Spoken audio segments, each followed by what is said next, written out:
so rudely walked into my establishment without so much as an introduction, but I'm a gracious host, so I'll start things off. I'm Big Donovan, leader of the 110th Street Gang. Hey kid, the grown-ups are talking. How about you go on home? We're a tactical strike force trained for precision demon removal. This mission requires blunt instruments. Patriot for Arkham. How you liking those new toys, Lieutenant? You looking for a battle? The name's MC Sledge, and I'm sort of the one who's running this whole show. Show's gonna be kicking off soon, but we could use an opening act to get this crowd amped up. You catching what I'm tossing? How about we sledge it out up here on stage? I wish I could see the frustrated look on Commander Clemenza's face. Well, let's up the ante, shall we? Fire! Miss Ivy, Elvis has requested you join him for some white rhino bone marrow in his cabana. Hey there! Yeah, this is going to be one of them ones. This is going to be one of those ones. I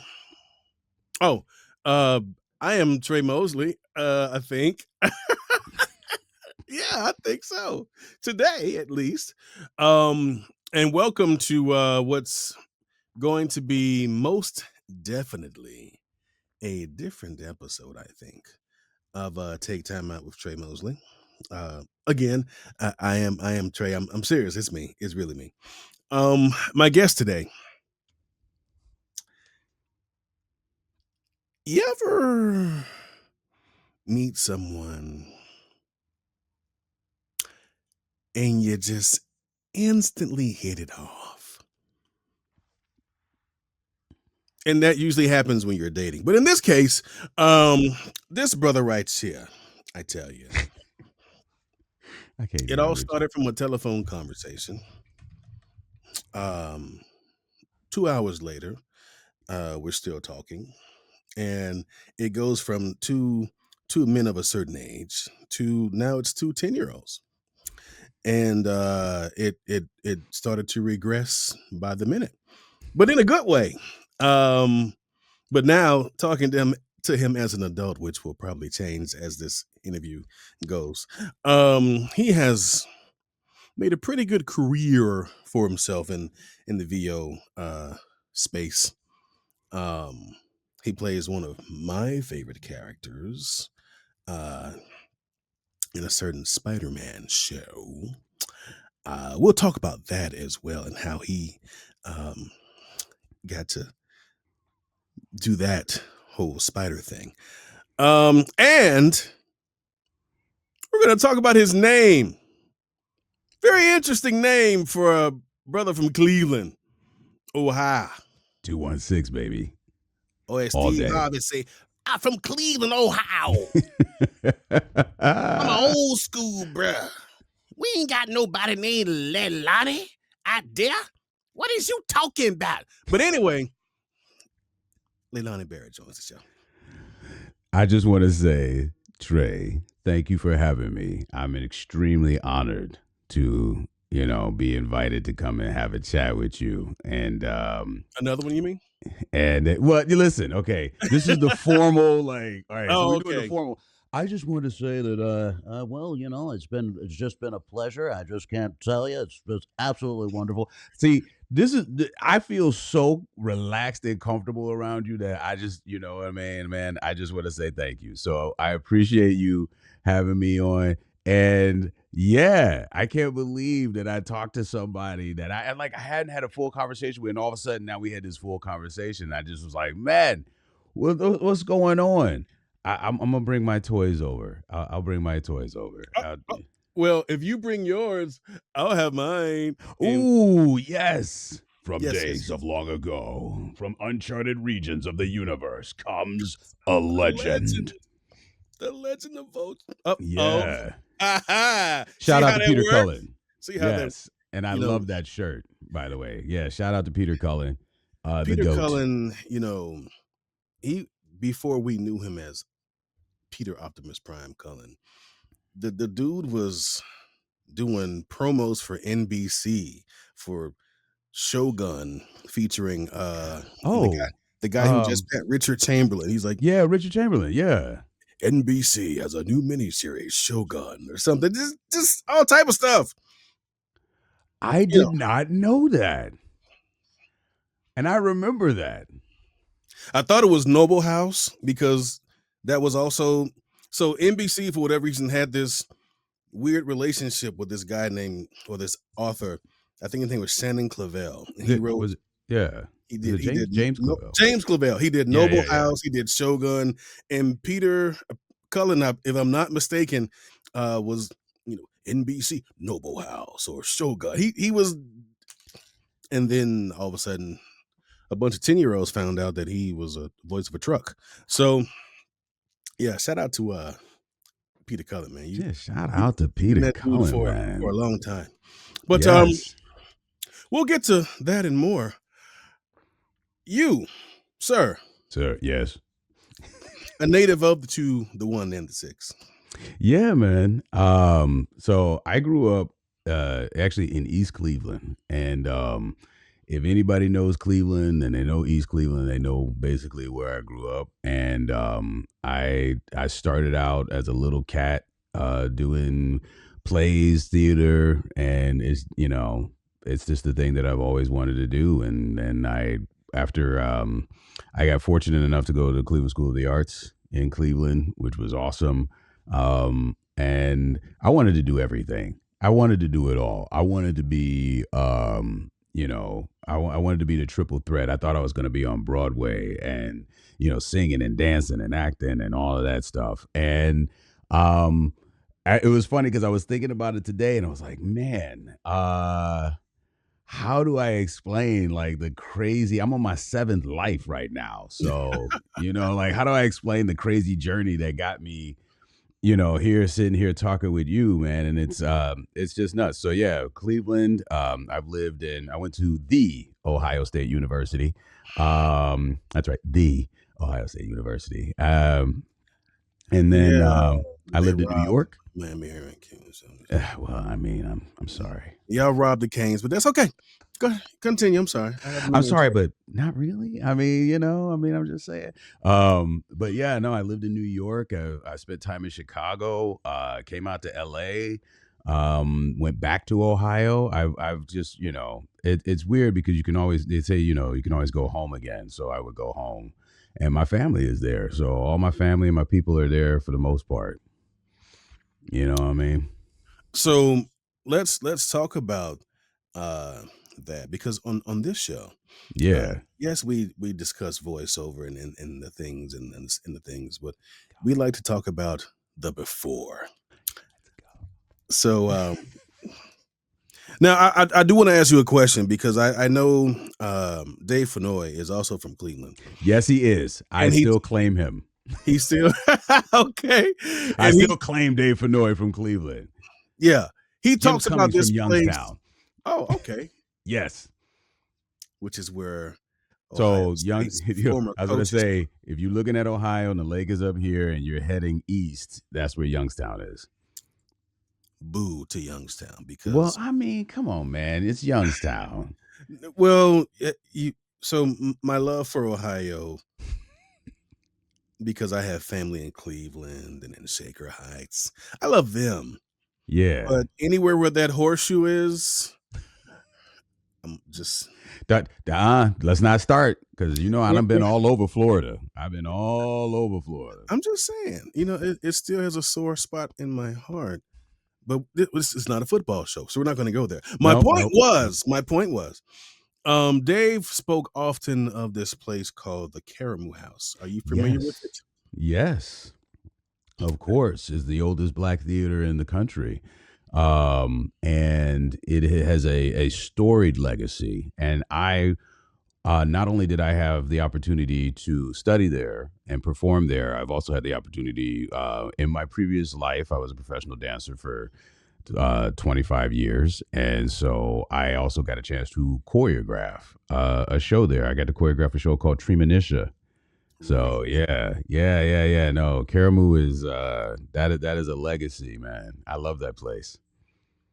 Interesting. So you are truly a Renaissance man of the arts, because acting, and do you sing? I do sing. See, I mean, it's weird because like be us being like bass baritone type cats, you're usually relegated to this side, in the back. um, you know, usually singing those low tones the whole time. well, I And started out as the first tenor, and then one summer this happened. So oh yeah, the same thing happened to me. I was talking like this, and then and then all of a sudden I was like, "Morning, Mom," and she was like, "The heck? Who is this man in my house now?" you got to start paying bills now. So. Right, you do. That is so black though. It'd be like black parents be like, "Oh, okay, so you grown now. All right, well, you gonna go out and and then when you come back in, oh, what did you want? Oh, well, do you got money for that? You got McDonald's money, but You got McDonald's money. this is not a trauma show. We'll. Oh, no trauma, man. It makes us strong. It makes us who we are. I mean, It pays. I think that's why we're resilient and are always able to. One of my favorite lines in I think it's Heartbreak Ridge, where he says, we improvise, adapt, and overcome. It helps gives us those tools and the to be able to adjust to life and take those knocks and move forward and everything. Oh no, man, I will tell you all day that is why also too men of a certain age and generation we things just they just don't hit us the same. True. I will say that I have adapted from my trauma, which is why I have so many toys, because things that were not afforded to me as a child, now that I can afford them, they are everywhere. Yes. Or like when my mom, I didn't realize how much my parents really did try to like make make a childhood for me. You know Yeah. what I mean? And then as my older siblings, I'm the youngest of 5. And as my older siblings left, fortunately, we got a little bit more money in the house. Less mouths to feed. For real. We can Man, spend some get on you out- now. Get out of my mind.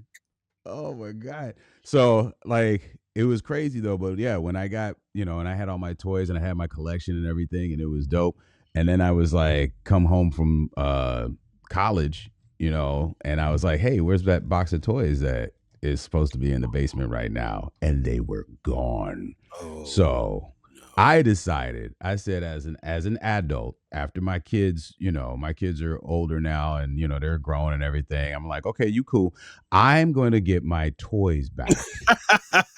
Amen. And don't you love now how like the toys today, like our toys were chugs. Like the Transformers were chugs. They didn't have like a lot of points of articulation and things with the fingers and stuff like that. Isn't it awesome now how like even like the new Voltron molds and everything, you have like fingers that can do things. Look at the articulation on this thing. This just Oh, ooh, is that chrome? it is die-cast metal, sir. Die cast? Okay. If you're All nice, right. I'll give you the link after the show. You will. Yes, you will. Yes, you will. Because I was like, do I need another Voltron? Because I got the legendary. I didn't tell you this, but I got the legendary Defender. Clink, clink, clink. Bling, bling. That's metal. Look at that drip. For real though. Yeah. I mean, I got the Voltron Legendary Defender, which, all right, I'm going to tell you the story because I literally ambushed all of my friends. I said, listen, you guys. And then this was the night that Avengers Endgame, the first Avengers came out. The Avengers Infinity War came out. So I was like, listen, this is what we're going to do. I don't want y'all to, buy me, but I do want, oh, nice. I want to, I know, like, I'm like, oh man, I like purposely did not set out more toys because I was like, because we will be doing this the whole time. Yeah, there'd be a toy right? show. And right, you know what I mean? Which would be dope also too. We could just do a sideshow called "Let's Talk About Toys" with Trey. And hey, think about it. But check this out. So Yes, my sir. birthday Yes, this one year, I was like, look, I want to collect all the Voltron, lions. So I asked each one of my friends to buy me a lion. And then they bought me a lion. We all went to dinner. I was like, yay. I was so happy. Then we went to go see Infinity War, and we all left there um, sad Sad. and Yeah. not happy. Yeah, for real. You should have went for the. You should have aimed for the head. Oh yeah, no. Mr. Bring me Parker, Thanos. it's just not gonna feel so well. Oh, oh my God, man. Oh, I think we all. Speaking of trauma, like okay, so we shared our collective trauma of 1986. But I think that movie traumatized an entire new generation Exactly. of young people and older Older people. We were all like, we left that movie theater. I mean, I'm not saying I was crying, but we were all like, kind of like, well, didn't think that the party was going to end like this, but My all right. wife- And then we gave hugs and left. My wife to this day, if she sees any movie and it has the name Brolin in it, she's like, she just grunts to herself, Thanos. I'm like, he's not playing Thanos. It doesn't matter. We went to see Oh. Deadpool and he played Cable. She's like, Yeah. is that the guy who did Thanos? I'm like, yeah. She just goes, I hate him. I'm like, it's a new. It doesn't matter. It's a new character. Still, he killed everybody. Like, well, actually, he did. He only killed. And she gives you that look. You're right. You're But right. before we again, because it's going to be a whole bunch of reeling us back in today. I know there's going to be a lot of non sequiturs and digresses that we're going to have. So, all right, yeah. Buckle up, people. It's going to happen. So from Karamu House, and you start out matriculating there, learning the craft. What was it like growing up in Cleveland in that era?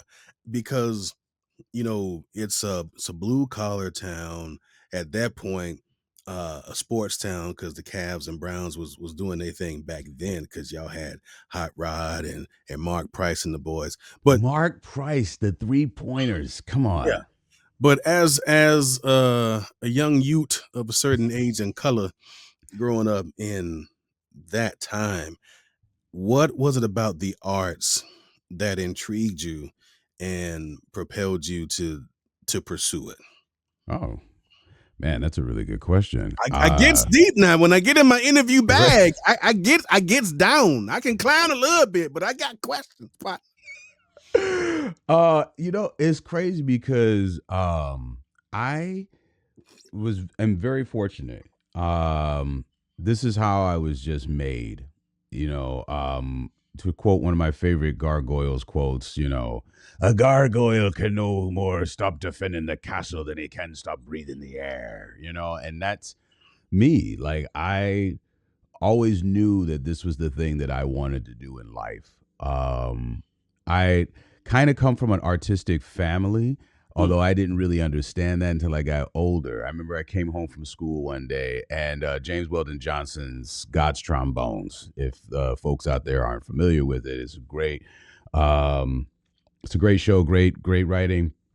And at school, I learned the creation, right? And it starts with, and God stepped out on the space and he looked around and he said, I am lonely. I'll make me a world. And as far as the eye of God can see, darkness covers everything, blacker than 100 midnights down in a cypress swamp, right? So I come home from school one day, elementary school, and I come home and I tell my mom, I say, hey, Mom, I just learned this thing today. And I start it and she finishes it. And I go, oh. She's like, yeah. So that's cool.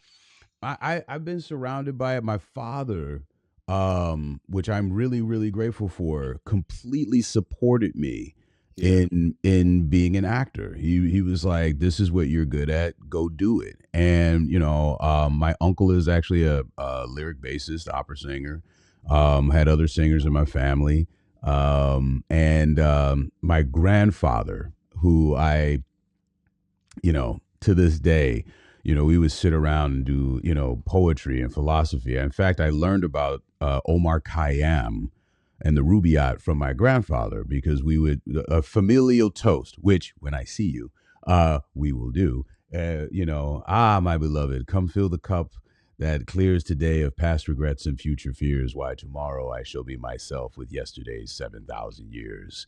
Some sigh for the glories of this world, some for the prophet paradise to come. Take the cash and let the credit go, nor heed the rumble of the distant drum. And that's what I grew up with. Or what's the other poem that he Rabindranath Tagore? Because these are self-educated, I mean, my grandfather fought in World War II. But he believed in the People's University, and they all studied the classics, and whatnot. And so, we would sit around at dinner, and these are the things that would come up at dinner, and we would have like, philosophical conversations. I'm just a kid, but sitting around having philosophical conversations, sharing poetry. So when I started learning Shakespeare, and I would come home, and I say, "Oh, for a muse of fire that would ascend to the brightest heaven of invention, a kingdom for a stage, princes to act, and monarchs to behold the swelling scene." They didn't think I was weird. Now the rest of the neighborhood thought I was weird. I'm running around. I got the sword of power in my shirt, or I'd be wearing a cape one day. I'd be blasting classical music, Bach Toccata and Fugue in D minor, when everybody else is playing NWA. I just was a weird kid, man.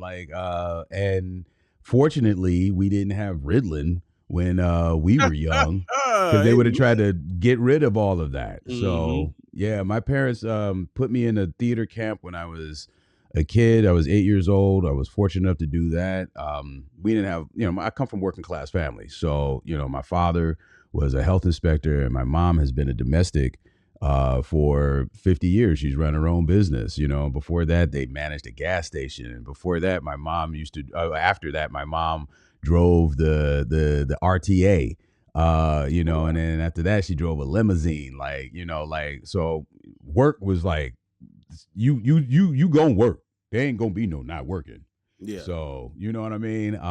But I'm very fortunate, and that there's so many people I could tell you, Trey, that just were so kind to me and enabling me to pursue this. And I've started the Cleveland Playhouse, and like I said, Karamu House, and Cleveland Public Theater when I was a kid, doing stand-up routines I had seen on TV.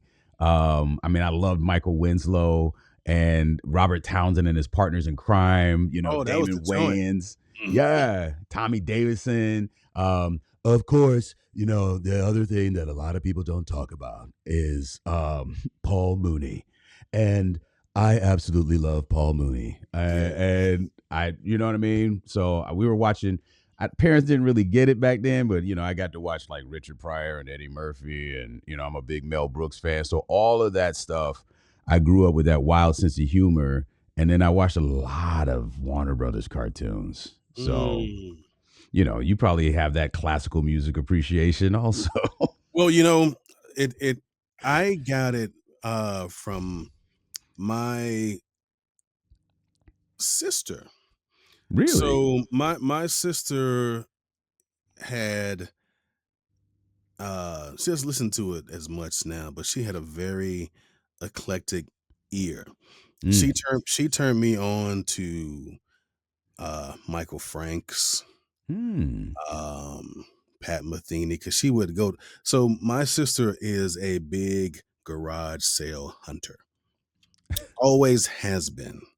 So she would go to garage sales and see cassette tapes that she thought was interesting, and she would bring them back to me.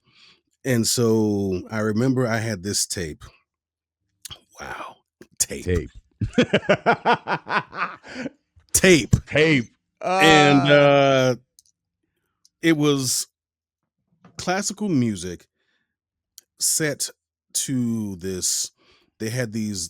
So imagine hearing a Brahms concerto, but in the background, you're hearing these swirling winds. It was like this calm, relaxing thing. So and even to this day, I have difficulty falling asleep sometimes. So I'll either put on some jazz, or put on some Take Six, or put on something that when I listen to music, it then I'm gone. So I would listen to this tape every night. With this, it was like these different concertos, and within 10 minutes, only thing I remember is, oh, time to go to school. I'm like, well, damn, I just fell asleep 5 minutes ago. No, you didn't. No, And you didn't. so from there, my musical palette was starting to form. You know, my mom is a child of the 60s, so the Mhm. Motown sound. My dad had an album collection. They had Tavares, Rufus, and Shaka Khan. Um, what's the brother's name? Played the xylophone. I can't think of his name right now. What, Roy Roy Ayers. Ayers. Yes, sir. Come on, man.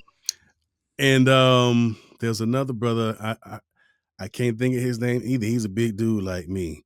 Come on. But anyway, him. She had the live album of Frankie Beverly and Maze in New Orleans. So my music palette was formed at an early age, and then like most Black families, on Saturdays when you clean up, Oh, you know this. you play music. There's gonna be some music on. And Sunday so morning, mom was playing gospel. gospel. Mm-hmm. So And you gonna get up. Yeah. You gonna get up by hand, or you gonna get up, for me, by nose. Because my mother would cook grits and eggs and bacon. Mm-hmm. And that was, you know how the cartoon had a little smoke that come to your nose and it do this? Mm-hmm. So that was me. On Sundays. Saturdays, I got up anyway because bowl of cereal and we watched Saturday morning cartoons. There you go. So I didn't need a clock on Saturday, but Sunday I'm like, man, school tomorrow. I'm trying to sleep. And all of a sudden, oh, but she making salmon croquettes. Okay, I'm coming. So music has always been influential.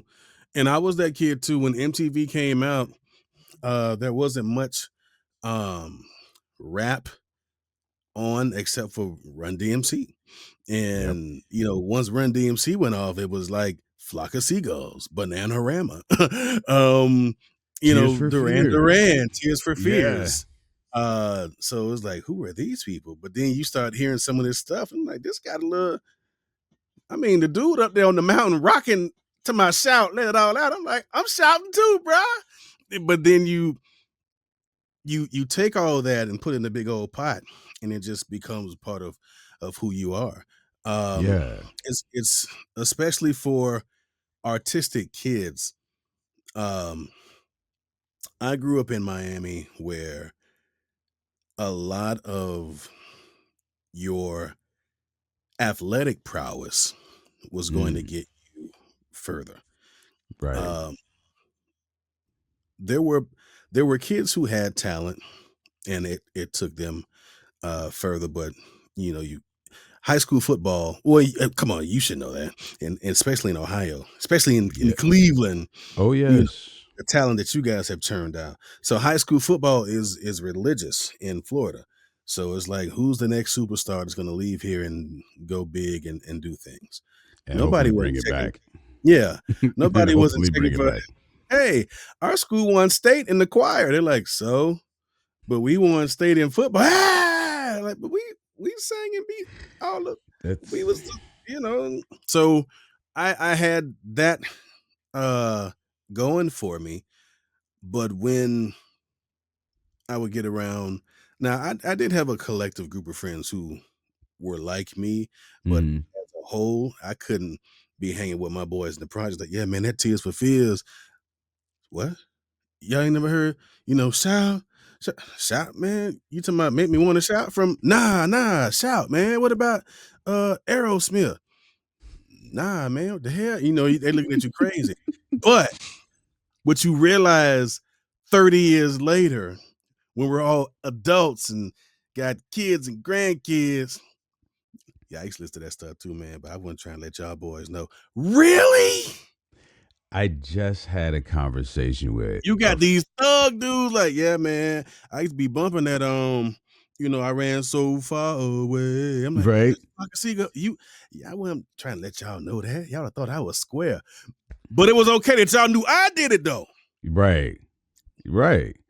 I just had that conversation with my childhood friend from 30 years ago.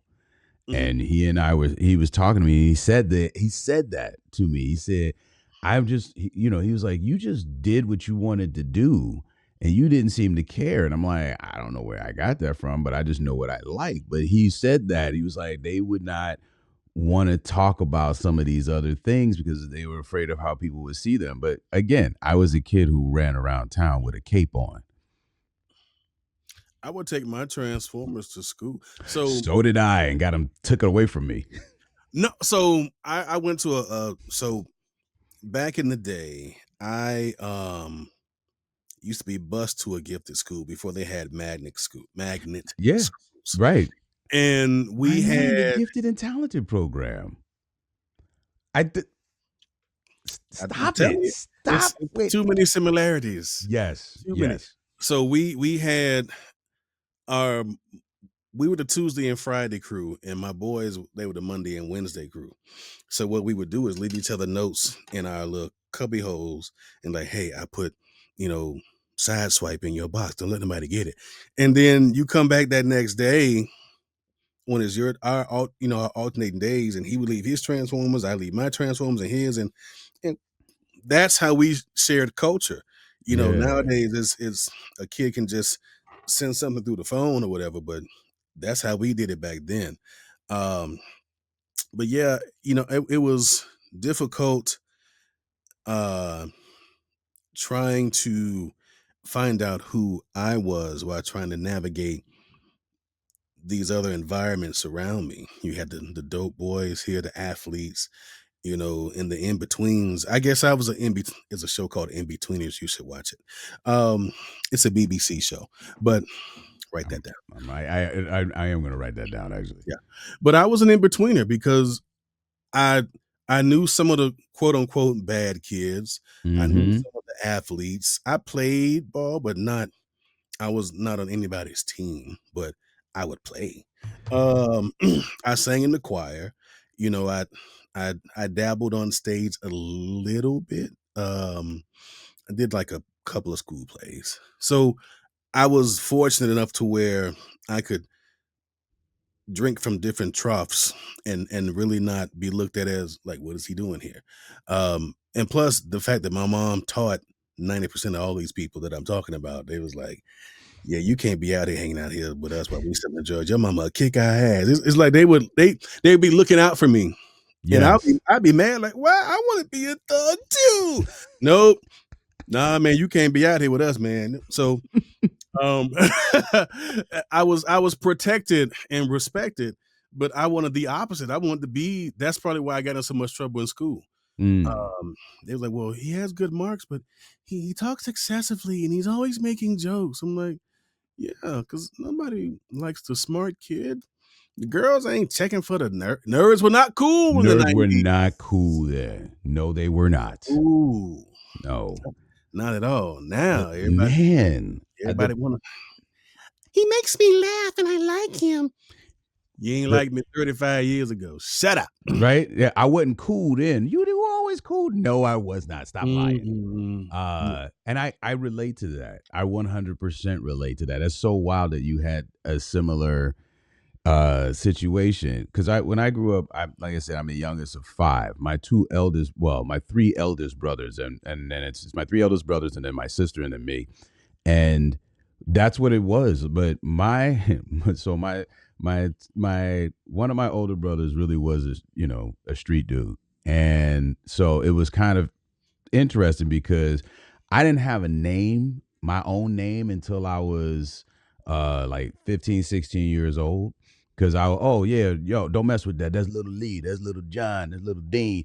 And so I was protected in that way. And I went through all these different environments. And so, and then the crazy thing for me was, exactly, the smart kid. Why are you using all these big words? And why are you talking white? And having to deal with all of that. And as what you saying, like, I understand, because I mean, I flow between all kinds of folks. If you can walk with kings and not lose the common touch, to quote another, Yeah, to quote another poem that my grandfather actually shared with us.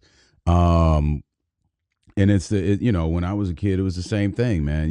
Like you had people, that was doing stuff, but I also had it with my brother and my brothers. And I'm grateful for them. I'm grateful for them. But yeah, I mean, it was something else, man. That growing up in that environment is very difficult because we grew up at a time too where there was still more neighborhood community. And everybody kind of like really knew each other. It was we live in a world that's kind of separated in a lot of ways now. We've been fragmented because of technology, but back then, yeah, and yeah, you had to get your butt in the house before the street lights came on. You were completely what they call free range, unregulated. I'm gonna tell you right now, get out of the house, go outside and play. Okay, you have no idea where I'm going. I'm gonna be 10 miles from the house, somewhere in the woods, and then, go to the park or wherever and then come back. As long as you came back alive and intact, there wasn't a lot of questions. True. Because I recall me and my boys, this is live, y'all. Give me a second. It was an agent. I'm sorry. Ooh, hey, listen. That sounds fancy. Your agent was reaching out to you. Look, I'm paying attention to my emails. I ain't mad at you. Okay. But so here's the thing. Going on what you just said, we would get up on Saturday. Mm-hmm. And me and my boys, I remember the Christmas I got my first bicycle. Yeah. Bicycle. If I had the energy and stamina I had then when I rode that bike, I would be 195 pounds because we would get on that bike and wherever we were there. And we didn't realize that we are riding for miles because it was fun. And you like riding your bike, you doing hook slides in the dirt, and then you go and ride to your friend's house. Hey, y'all come with us? Yeah, let's go. And then it went from 1 to like 5 people. Let's go see your so-and-so home. You pedal over there. Hey, Reds come out. Yeah, he can come out. We going to the park. We ain't say which park. Right. It's 200 parks in Miami. But we going to the park. Okay, well, y'all be safe. You need some money? Yeah, for the ice cream truck. And throw the money out and we pedaling. We rode our bikes to the beach. So to give you perspective, you're in Cleveland, or you're from Cleveland. Yes. So imagine riding from, let's say from Glenville to Shaker Heights. Right. And then you go pick up those people. And then you ride from Shaker Heights to East Cleveland, and then you go pick up those people. Now, all these people together are going to be riding on bicycles over suspension bridges that are 45 minutes to an hour away from your house. But you ride, and we didn't care. Nope, we did not care. We took our collective monies, and we would get Popeye's chicken or Kentucky Fried Chicken, and one person would make sure that they had the bags on their handlebars, and we going over the bridge like, man, don't you drop this chicken? We just spent all this money for a whole $2.75. And then we get on the other side of the bridge, and we chilling out, we eating, it's good. And you always had that one person who pedaled too slow. And now we had ding, ding, ding, ding, ding, ding, ding. Like, oh, you gonna miss the bridge.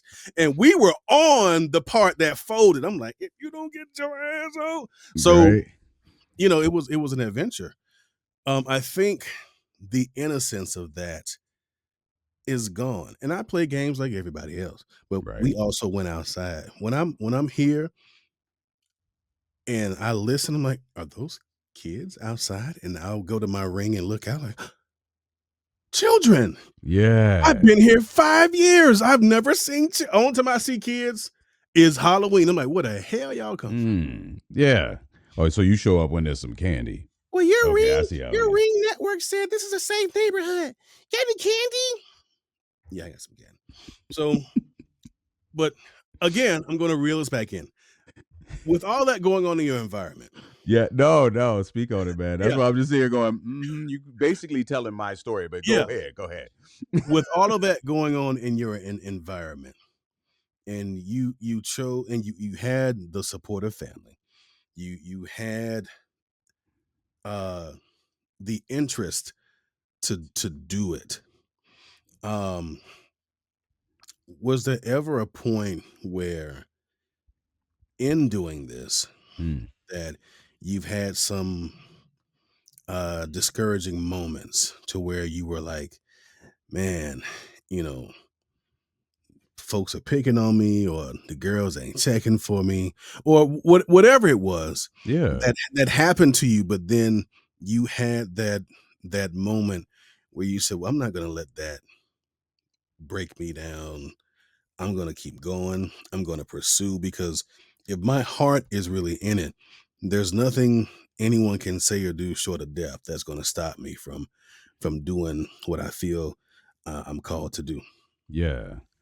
Um, it's interesting because I mean, I had to deal with bullying, and I mean like real bullying. See, when they be like, "Oh, he said this online," I'm like, "Yo, you could turn that phone off. You could turn that computer off. You could turn off notifications." I You had can't turn dudes off a actually, dude waiting on the corner. yeah, I had dudes throwing hands with me, and so I had to throw hands. That's when you grow up in an environment where you literally have to do that. It's different, but what's weird is that I you know I want to answer that question, but the thing is that I just there has never been no stopping. When I used to teach classes, I used to tell people, I said, if you ever get it in your heart that maybe this isn't what you should be doing, stop.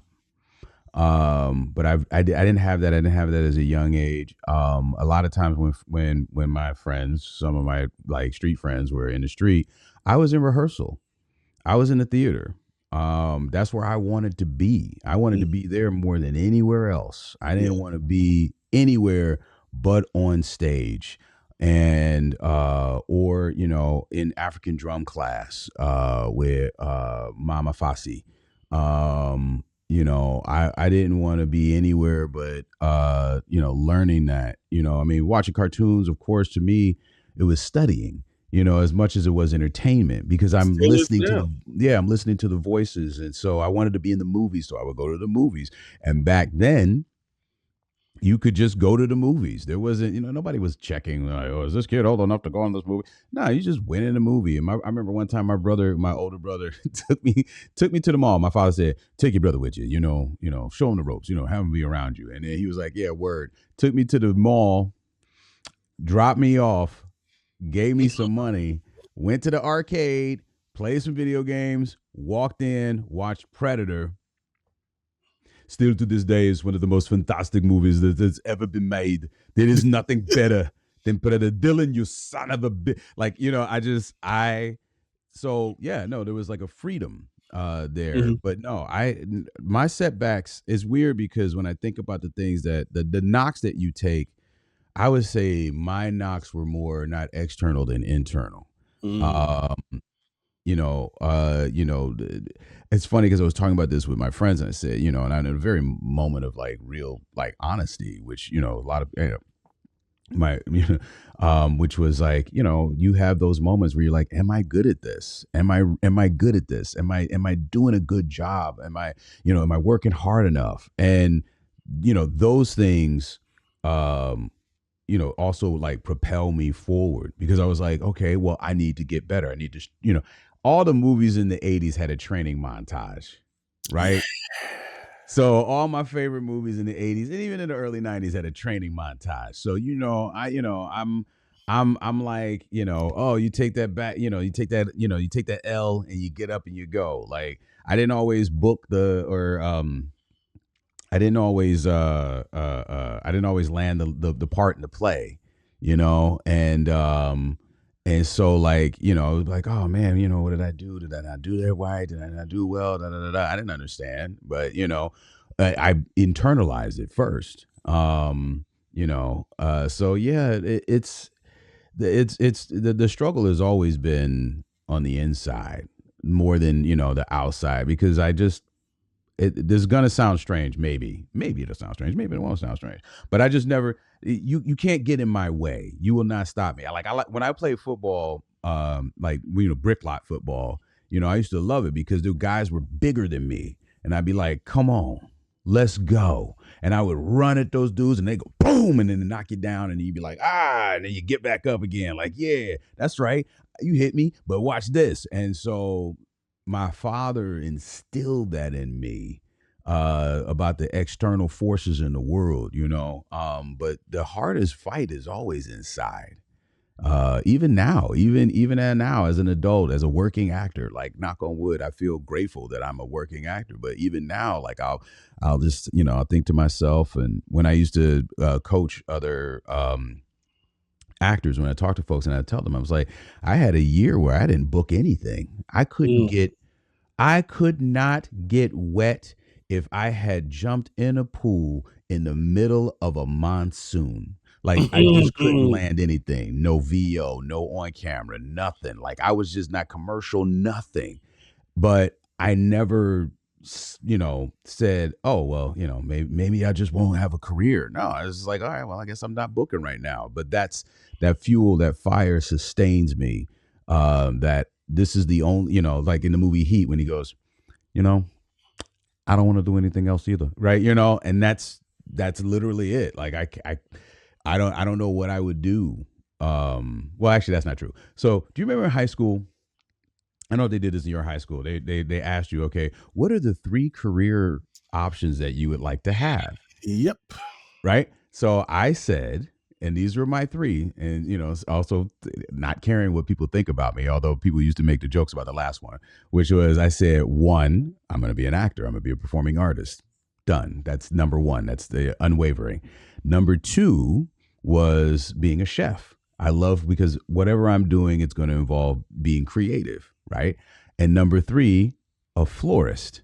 And everybody would look at me and go, a florist? And I was like, yeah, I love flowers.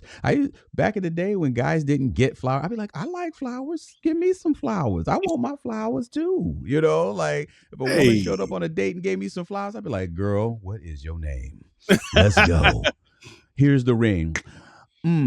Let's get married. I just want to get married. Meet me at the altar in your white dress. Like, meet me at the altar.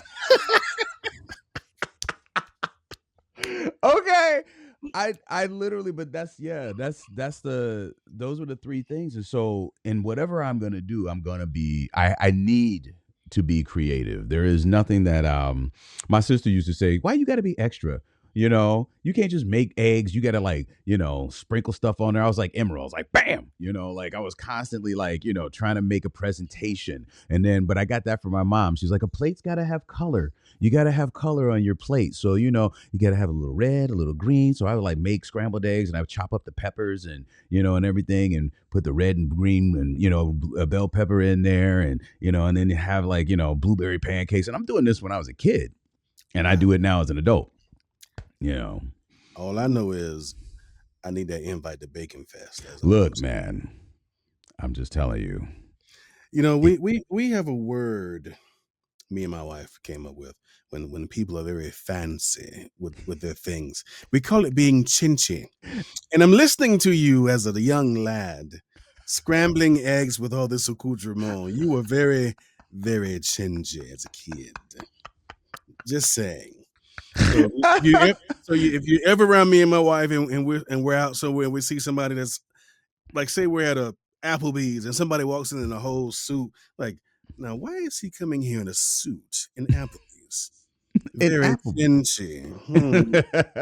Why are you doing that, young man? But right, you know, my 3 things. One was a teacher because my mom. I grew up in a household of an educator. The second one, actually, that was number 2. First one, I wanted to be a lawyer. Really? I wanted to be, because I love a good debate. I love to argue. I like spitting facts. I am the type of person that, even to this day, my wife is like, it's not a competition, baby. I'm like, I know it's not. But I'm just telling you that in the case, I always say in the case by which. In the case by which, she's like, right.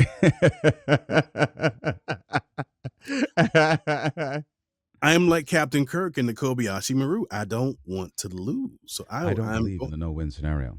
That's right. I don't want to lose. And so I try to find a way to to not lose. And the third one was like some athlete or something. Mm. So, but I ended up doing none of those. Well, kinda. I was never an attorney, did not step in anyone's law school, but I will argue a case to death. And I love history. Yes, me too. So I like to argue facts about history. Yeah. As far as teaching, I don't do it as much, but I have coached folks in the past in VO. And an athlete thing, just in the park and stuff. So I did all those things, but how I found voiceover, that's a story for another day. However, part of your story, sir. See how I segue? I told you I'm good at this thing. When did you discover what we do now? Because again, you're writing for shows, you're dancing in shows, you're acting and singing. Yeah. How does a kid from Cleveland, other than Dave Fenoy, find out about this profession that we know and love called voiceover? It's wild because, working class family. We didn't come from, a lot of, I always look at other people whose families had money and I was like, wow, that must be nice. But because I was studying in these different theaters, I was exposed to, all of these professional actors. Mhm. And I mean, I knew from jump that this was what I wanted to do. Like I knew that I used to tell do you remember Mr. Microphone? I had one. Yes, me too. So, so I had a Mr. Microphone and I told my parents like, yeah, I want to be the announcer, man. Like that's exactly what I want to do. I used to watch, Rod Roddy on The Price is Right. And I would watch, listen to, Don Pardo, Saturday Night Live and, and Howard Cosell speaking to you live from the Riviera Hotel, right? I knew that that's what I wanted to do. So what happened with me is, my parents, I don't know where they came up with the money for this. I got to take a commercial acting class when I was like 14, 15 years old. And that was really helpful. But it was a scam. I mean, the guy was a legit dude, but like it was also like, no, and if you pay me a little bit extra money, and you could take some more classes. And I was like, okay, well, just tell me what I need to know. But then when I was a teenager, one of the first people, and that's why I say, like, I've gone through my career with a lot of people helping me and reaching their hands out and just saying, hey, let me help you in this endeavor. Yeah. I had an agent when in Cleveland, it was called David and Lee at the time. It's now called Doherty Talent Agency. And it went through a couple different changes, but still. And when I was a kid, I auditioned for stuff or whatever. But when the voice evolved, right? There's a woman who I refer to as my theater auntie by the name of Marianne Nagel. And we were down at the Cleveland Playhouse where they would, we would have like actual theater actors and stage and film actors who would come and do shows. So they were doing the show Mother Courage and Her Children, and Olympia Dukakis was there. Wow.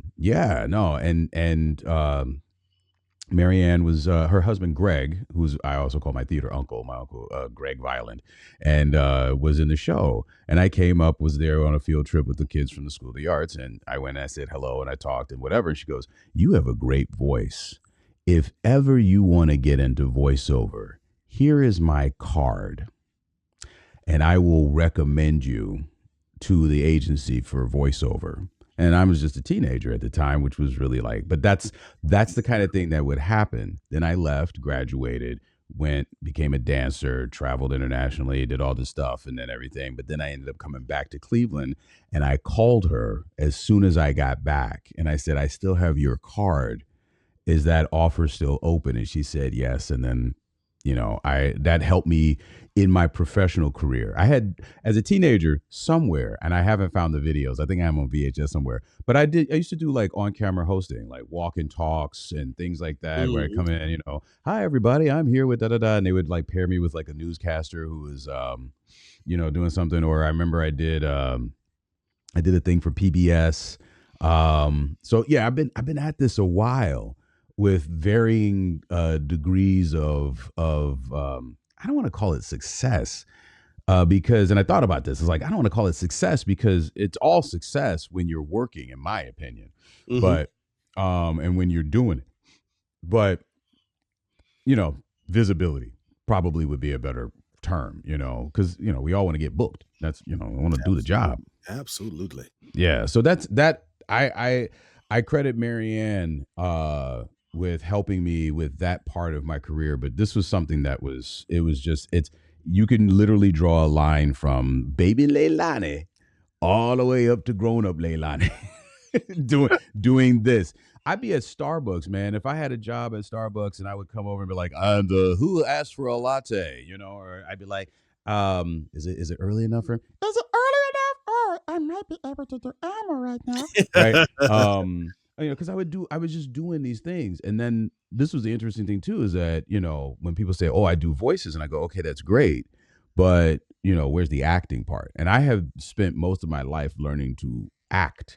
But I also did those legacy voices. I did impressions and, and everything.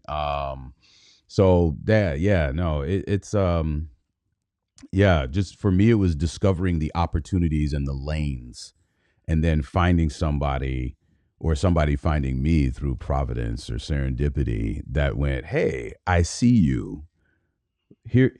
Go this way. You're going to have to do the work, but go that away and see how that path takes you. Yeah. And yeah, I say it all the time. I've been very fortunate in that way that people have been kind to me. And so I never forget a kindness.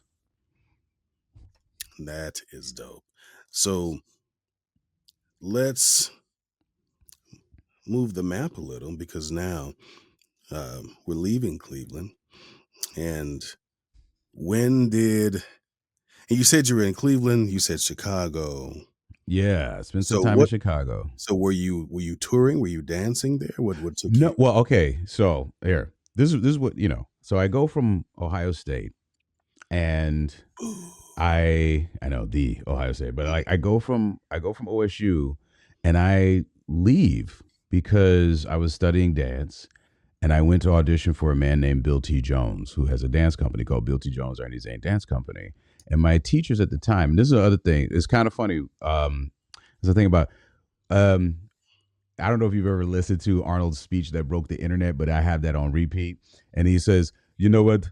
Don't listen to the naysayers. There's going to be people that are going to tell you that you can't do this and you can't do that. They say, what the hell do you know? Right.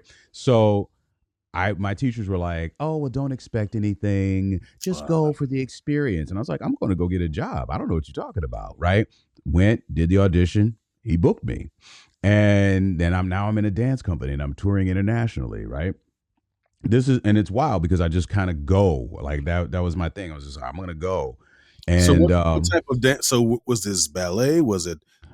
So yeah, I do modern jazz, hip hop, ballet. I'm a b-boy from the old school. We talking about throwing down cardboard, big Radio Raheem, boombox, beatboxing, Okay. MCing. I did so like growing up in the culture, in the five elements. I was definitely a part of the five elements. One of my brothers, he had a breakdance crew. They went on the local TV, Big Chuck and Little John. Wow. And yeah, no, like so that's why, like, for me, I've always had, like, I tap into, what draws me, like I'm just drawn like a magnet.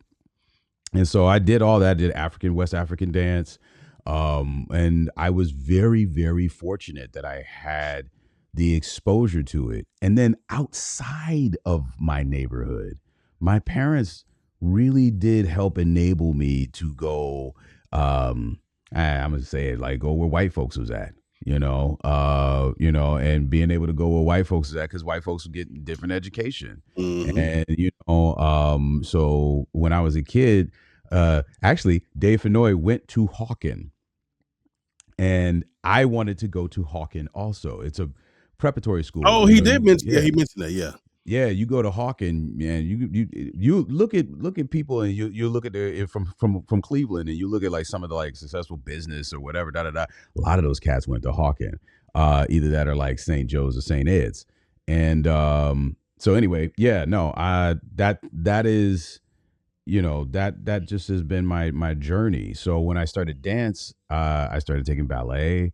My mentor, the gentleman by the name of Bill Wade, he started an all male program at the Cleveland School of the Arts called The Yard, because you had a lot of guys with athletic ability. And I never thought of dance as being athletic. I'm a b-boy. Yeah, I can stand on my head. I'm doing kicks on my hands and stuff like that. And, I'm hitting all these freezes and stuff. And so when I started doing yoga, they were like, oh, these balances are difficult. I was like, no, they're not. Boom. I was like, it's breakdancing. I can't sit with my legs crossed comfortably, but I can, you know what I'm saying? I'm hitting these freezes, you know what I'm saying? I'm doing a baby, reverse baby, you know what I'm saying? Hit the bridge, you know what I'm saying? Boom, boom, boom, doing my thing. But I had studied martial arts because that was one of the things that my father wanted me to be able to do, because he knew that I don't have that. As a kid, I just didn't have that, like, I want to go out and hurt people kind of a thing. But I was always a big kid. So people, you immediately become a target once again, like real life bullying. So my father was like, all right, let me put you in some, martial arts. And I love Kung Fu movies, just like, oh, what I'm saying? Oh, brother, Wu-Tang. I love Kung Fu movies. So, I'm doing all the moves and I'm studying bow staff and Sai and Ninja Turtles, of course. You know what I mean? Like all of that. Like, I want to be like a Ninja Turtle too. Jean-Claude Van Damme. Dolph Lundgren, Universal Soldier. Like I all of that is there. So I'm studying martial arts. I'm studying Kung Fu. I'm studying karate. I'm studying Taekwondo. I remember when I was in New York in 1995 and Tekken 3 had came out. And that was really the first time I had seen capoeira. So then I end up getting to study capoeira with Dance Brazil and other people. So I'm doing capoeira and I'm like, doing all this stuff because it's all, to me, it's just all part and parcel of like, how I want to move and how I want to groove and, and the history and, the African, the diaspora, right? So all of so all of that movement was part of my, movement vocabulary. So I get a dance, so I'm dancing. Then I come back home and then I continue dancing. I start teaching dance and, yeah. Sorry. I didn't mean to go off on the dance tangent. That's all good because, what I'm trying to get at is to show, and that's why I said we'd like to talk about the before. Yeah. There are some people I've had on this show that they can tell you from day one they've always wanted to be a voice actor and pursued that. Then you had people who were truck drivers, who like I was driving trucks, but I had this thing I wanted to do. So it's good to hear different people's layers of their own personal onion because we all have them. And he said personal onion. I love that. It is a I'm personal like onion. an onion.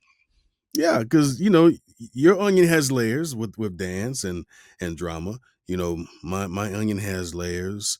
I did not dance. They don't dance no more. All they do is this. Right. All they do is this. But I did sing. I did dabble in acting.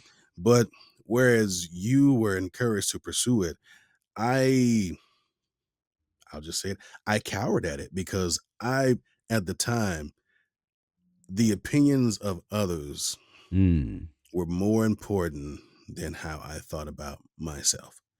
And because of that, I think I stunted my creativity for years, which is why now at 50 years old, I'm making music and writing songs again, which is now at 50 plus years old, I got a room full of toys, which is now at 50 years old, I've been able to have a 15-year career in voiceover. I probably could have been a child voice actor or a child actor. Didn't know that was even a thing. When I was a kid, we didn't know that you could act. Like if my parents had access to that, like most other things you don't have access to. Yeah. My career will be in a different place now. And we had it. So in Miami, we, at my high school, there is a section called PAVAC, the Performing and Visual Arts Center, which focused on theater acting. It focused on the choir, and we had a vocal ensemble, and it focused on dance. Matter of fact, one of my best partners from high school, Rudy, shout out to you, Rudy. He took the technical know-how he learned from being in Payvac, uh, learning how to work the rigs and the lighting. And the dude has his own company where he hires roadies. This man has been all over the world putting up sound stages for you name the act, he's done it. Yeah. So he's taken that and has transformed from what he learned at that, on the high school level. And you're talking about a guy who came to America because he's Cuban. Didn't know the language. They had to hold him back a year, I think, in high school. So he was a little older than us, but still, he's still doing what he loves to do. I didn't always have that mentality. It wasn't until I got older and I started to realize that, I have something special to give to the world. I feel like I have these talents. And I used to hear the older folks say, well, the less you use it, the more you lose it. So I'm like, I don't want to lose it now. So here I am now starting to use more of it and cultivating what I lost. And we got more days behind than ahead. So the days I have ahead, I'm trying to now use every aspect of my creative ability. So, and that's a beautiful thing. Yeah. You know what I mean? That's when you move in your purpose, I think it was a TD Jakes video that went viral for a little bit, but I always thought that it was like really cool. He's like, this is me moving in my purpose. I'm moving in my purpose and I'm moving in my purpose. And when you move in your purpose, you will be propelled. One of my favorite quotes is from Walden. And if one goes in the direction of their dreams and endeavors to live the life that they imagine, they will meet with success in uncommon years. And and at the end, there's a whole lot, but at the end he says, you shouldn't be afraid to build your castles in the sky, but just make sure that there are firm foundations under them. Amen. You know? And so, yeah, dude, that's what you're talking about is like, yeah, fearless, going forward and making it happen. And you're doing that. That's a beautiful thing, as far as I'm concerned. Like, and yeah, we all come to, it's weird because I've gone to like VO Atlanta, for example, and listen to people's journey.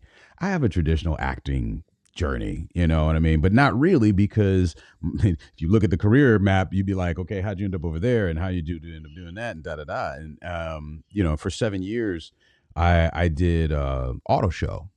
And you ever gone to the auto show, right? As I said, I've been to Jacksonville, I've been to Miami, I've been to I lived Orlando, in both. Sarasota, Florida. Oh wow. But like, I'm sorry. Yeah, all over that state. But and that's how I knew I don't want to live there. But no shade on Floridians. But I what I realized was when I did that for a while, it was a pretty good job, but I was drawn to the fact that I could get on the microphone and be like, good evening, ladies and gentlemen, and welcome to the 2020 auto show where, we're going to talk about the new Toyota Camry or the Lexus or whatever. And so I would, give these like, for me, it was still practice. It was still in my wheelhouse of skills. But then when I talk to other people who, like you said, was a truck driver. Oh, I was in business, for 30 years of my life, but I always had this thing eating inside of me that I needed to fulfill. Or people who are just brand new and they're like, oh, I really want to do this. And I'm like, wow, that's awesome. Like, if you want to do something, go for it. And, you put all your heart, energy, and soul into it, it will yield fruit. It may not be the fruit that you expected it to be, but it will yield fruit, right? You know what I'm saying? Like, I mean, I've been at this all my life. Almost 50 years, like I've been at this all my life. And only now, because of, speaking of somebody, I got to give a shout out to my agent, Portia Scott. But before I give a shout out to her, I got to give a shout out to Everett Oliver, because Yeah. so this is what happened, and this was the change and the transition in my career, was that I was taking workshops. I continue to learn. I know actors that they stop learning. They just stop taking classes. They stop training, which it boggles my mind, because all the great kung fu masters practice. And they continue to train even when they're the grandma. I love that scene in Ip Man when he just goes over to the Wing Chun dummy, wakes up in the morning, stretches, and so like and I never feel like I've never felt like, oh, I got this. I've never felt like I've got this, right? So I ended up taking a workshop with someone, and he said, hey, you should take a workshop with Everett Oliver. And Everett Oliver, and I was like, okay, word, bet. Take this workshop with Everett. And Everett is hilarious, but he's a straight shooter, and that's one of the things I like about him. That's right. So we're in the workshop. I lay my thing down, and his ears perk up, and he looks at me and he goes, who are you rep by? Da da da da da. He starts asking me questions, and then after that, he's like, okay, I'm going to talk to you. You need to talk to Portia Scott. And Portia interviewed me, who I had seen her on Dave Fennoy. And so I was like, because I'm paying attention. And she interviews me and she says, welcome to your career. Wow. And I was like, is that hyperbole? Like, what's going on? Okay, whatever. She wasn't lying. And we've done some really great things together. But I can tell that this is a person that, when I meet other people who's, this is what I mean, like, helping someone, go forward. And that for me, is symbiotic too. How can I be of service? How can I, make that happen? And, but dude, I would be I would be in this room by myself with my microphone, still doing it, regardless. But it's nice. It's nice when a paycheck's attached to it. That is nice. That ain't bad. That ain't bad. I like, I can't collect Transformers unless I have Transformer money. I'm trying to tell you, transform your career into. Hey, speaking of Yes. transformations and transforming your career, when did you decide that to head west, go west, young man? When did that occur? Because again, you're doing shows all around my great state of Florida. Well, once great state of Florida. You're in Chicago, going to Portofino's and Oh yeah, no, you got to go to Luminati's. Oh, Luminati's. I know about Luminati's too. Oh yeah, Shout out to Giordano's as well. Right. When did the transition, or where did the transition take you after that was done? Because you're in LA now, so yeah. So what's the trajectory? Because I talk for a living. What's the trajectory that took you from? I went to school. I got some words. That's right. Well, what happened is, living in New York, going back to Ohio, going back to Cleveland, living in New York, and then from there coming out to LA. I moved out here actually in 2007 with my girlfriend at the time. And it was because my ex-wife and I had an agreement that when our kids, I have twin sons, and when our kids got to be 12 years old, I could go back on the road.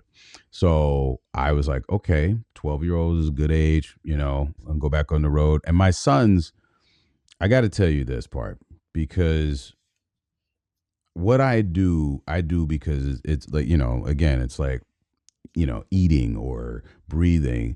This is what I want to do. But when my sons were little, I would say to them, I'd be like, wouldn't it be cool, when your pops is on, Jimmy Neutron or Danny Phantom or Avatar, The Last Airbender, and, and those kind of things. And they'd be like, yeah, and because my sons were like super supportive, speaking of being supportive.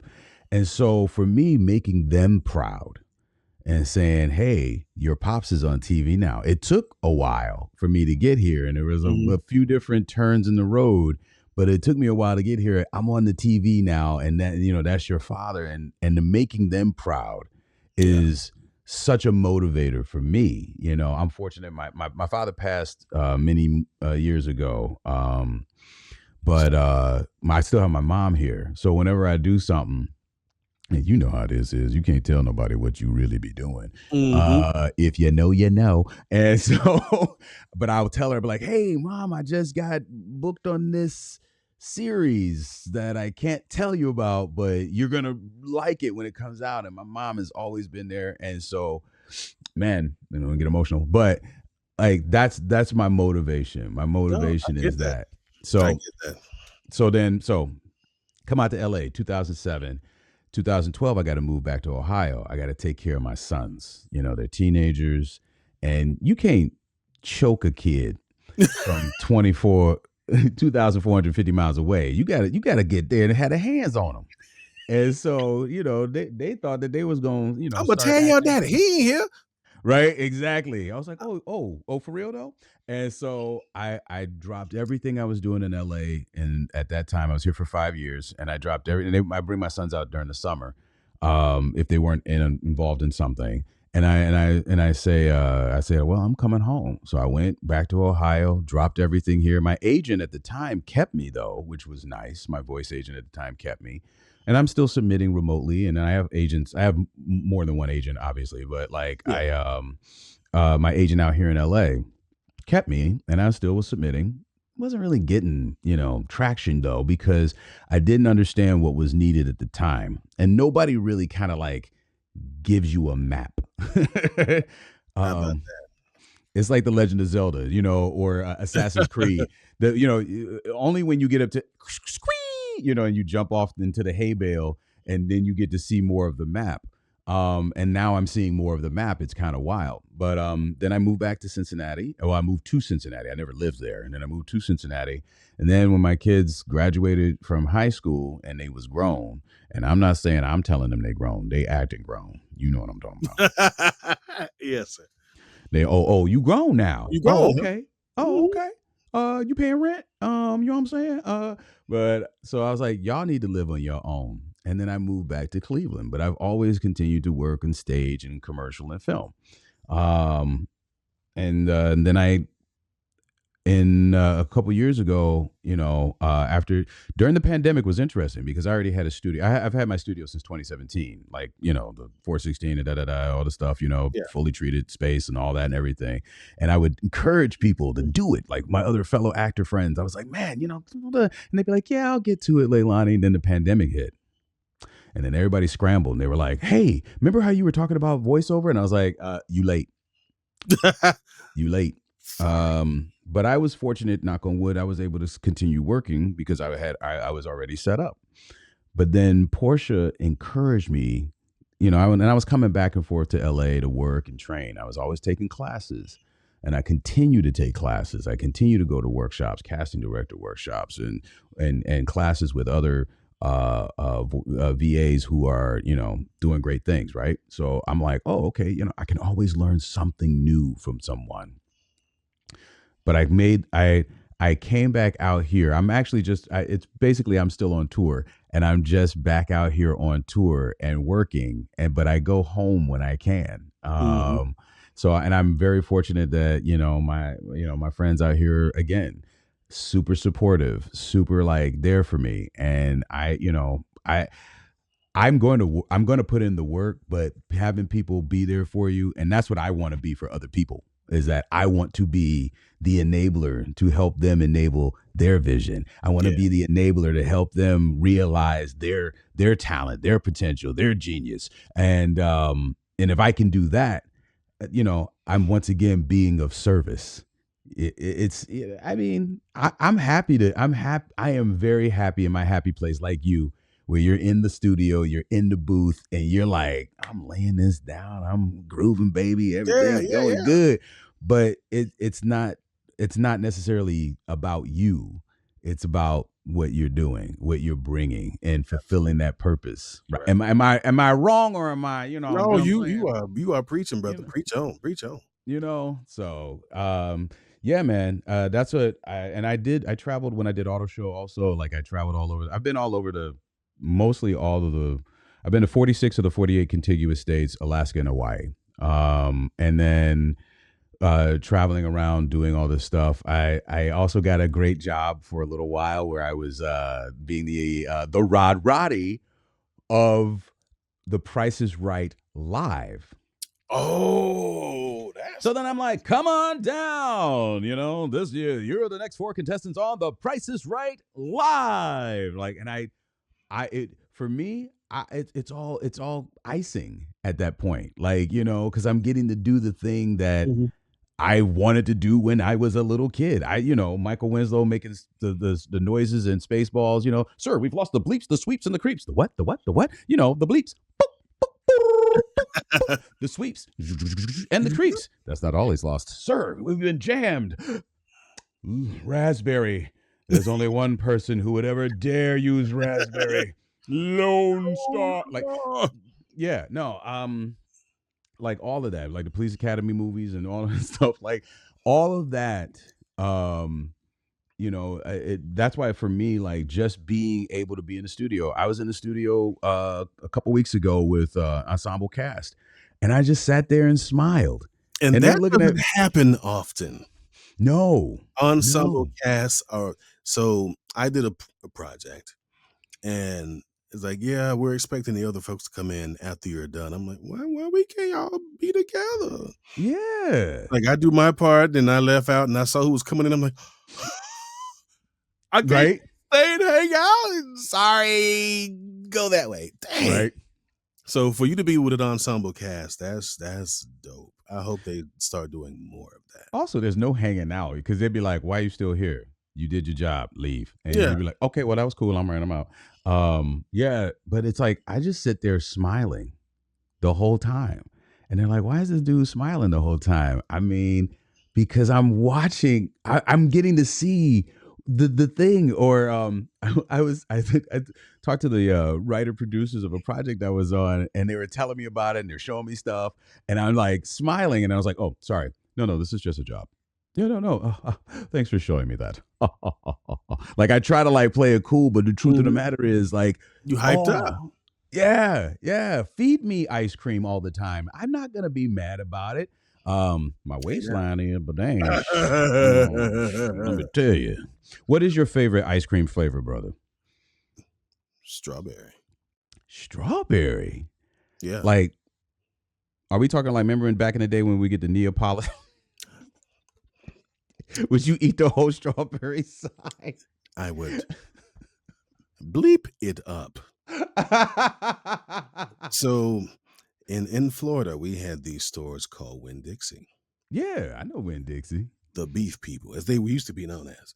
My mother would not, it was rare that she would just buy one carton of a particular ice cream. And if it was, her favorite was butter pecan or pecan if you're Tinchy. Butter pecan. Mm-hmm. So she get that for her. And then between the three of us, me and my two sisters who were older than me, it was the damn Neapolitan. So my middle sister, all the chocolate was gone to hell because that was hers. For me, it was strawberry. And whatever was left of the vanilla, my older sister had it. Yeah. Strawberry. Even when I get shakes or floats or smoothies, it has to be.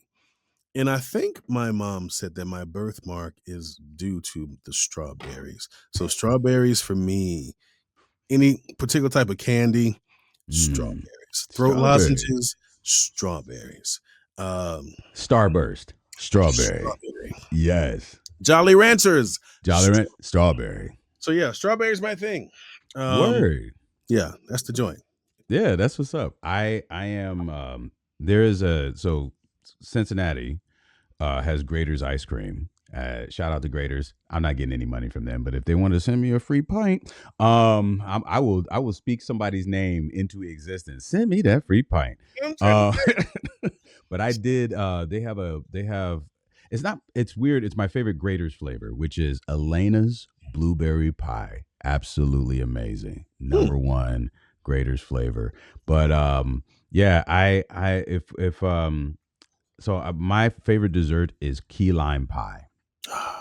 Key lime pie, man. Let me tell you, I will monk up some key lime pie. I Okay. will sliver to death. So you know when you just walk in and be like, oh, I'm just gonna get a sliver, and then you come in and you take a little sliver and then you walk away, And then you and then you come back back. in the room and you're like, I'm just gonna Let's that get pie will be gone, son, gone. Before like because oddly enough, those walks back and forth seem to happen a lot more frequently when there's a key lime pie. Oh man, my friends know we go out and they got key lime pie. I don't care how full I am. They're like, oh, maybe your parents be like, oh, save some room for dessert. I ain't gotta save room for dessert. It's already here. I know I got a special pocket. I might eat dessert first. What you talking about? You know what I mean? Oh, you said that. So I was in I was in Nice, France. Okay, Nice, France. I was in Nice, France, right?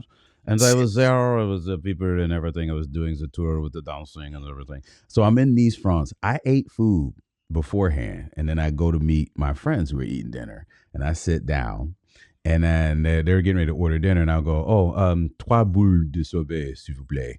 And the waiter looked at me like, what did you just say? And I was like, trois boules sauvé, s'il vous plaît. And he walked away, and my friend started laughing. I was like, what is the problem? She was like, that is the most gauche thing to do, is to order dessert for first. dinner. Oh, they were like, these people. But I was like, y'all ain't got hot sauce. I used to travel with hot sauce because they don't have hot sauce in Europe. They got Heinz 57, nasty. I'm like, do you have Frank's Original Red Hot? No? Louisiana style? Perhaps a little bit of something with some spice? Yeah, man, like traveling all over without, so I would literally, and this was before the TSA, you could take a bottle of something. Mm-hmm. I had a bottle of hot sauce that I would take with me. And of course, talk about, can I go back and just go back? We were talking about what people think of you. And I just thought about this because it was something that I thought about when you said it. I was like, oh, it's not that I'm never unaffected by what people think of me in life. It's just that it never, I hate to say it like this, it just didn't stop me from being who I was. Like, that's like, laughing at a tree for being a tree. Well, I'm a tree, you know what I mean? I can't be nothing else. So I'm just gonna be, I'm goofy. Like girls will be like, oh, you goofy. And I'm like, yeah, I'm goofy, and then I found ladies who like the goofy, you know like what I'm the saying? goofy, there you go. So hey, You're funny. Right? So Yeah. But it was interesting when because I don't embarrass easy. So like when things like that would happen, I'd be like, oh, and I was a little embarrassed by that because I didn't realize that I was breaking a social moray or whatever. Mm-hmm. But yeah, no, yeah, man, it's wild, man. This just sitting and talking with you has been just amazing to know that there's, and this is what I was going to say too, is that us being able to navigate these different fields with different people is also you find your tribe. And I would find my tribe wherever I went. I would try to find my tribe. And theater and show business is a great place for people who have eclectic interests. Like I love grunge music, like Stone Temple Pilots. That's my jam. Anytime Interstate Love Song comes on, or Plush, or Big Empty. I'm time to take her home. Her dizzy head is gone. Like I'm singing it. Or Pearl Jam when that came out. But I've been a fan of Blue Eyed Soul since I was a little kid. I thought Queen. This is going to make you laugh because I thought Queen was a black group that did rock music, and I'll tell you why. Is because they played them on 93 FM, 93.1 FM, WZAK was the black radio station. So if they showed up on the black radio station, and so Another One Bites the Dust, I was like, oh, because we like good music. And Queen, Another One Bites the Dust. And then I saw Flash Gordon, and I was like, Flash, boom, wow, King of the Universe.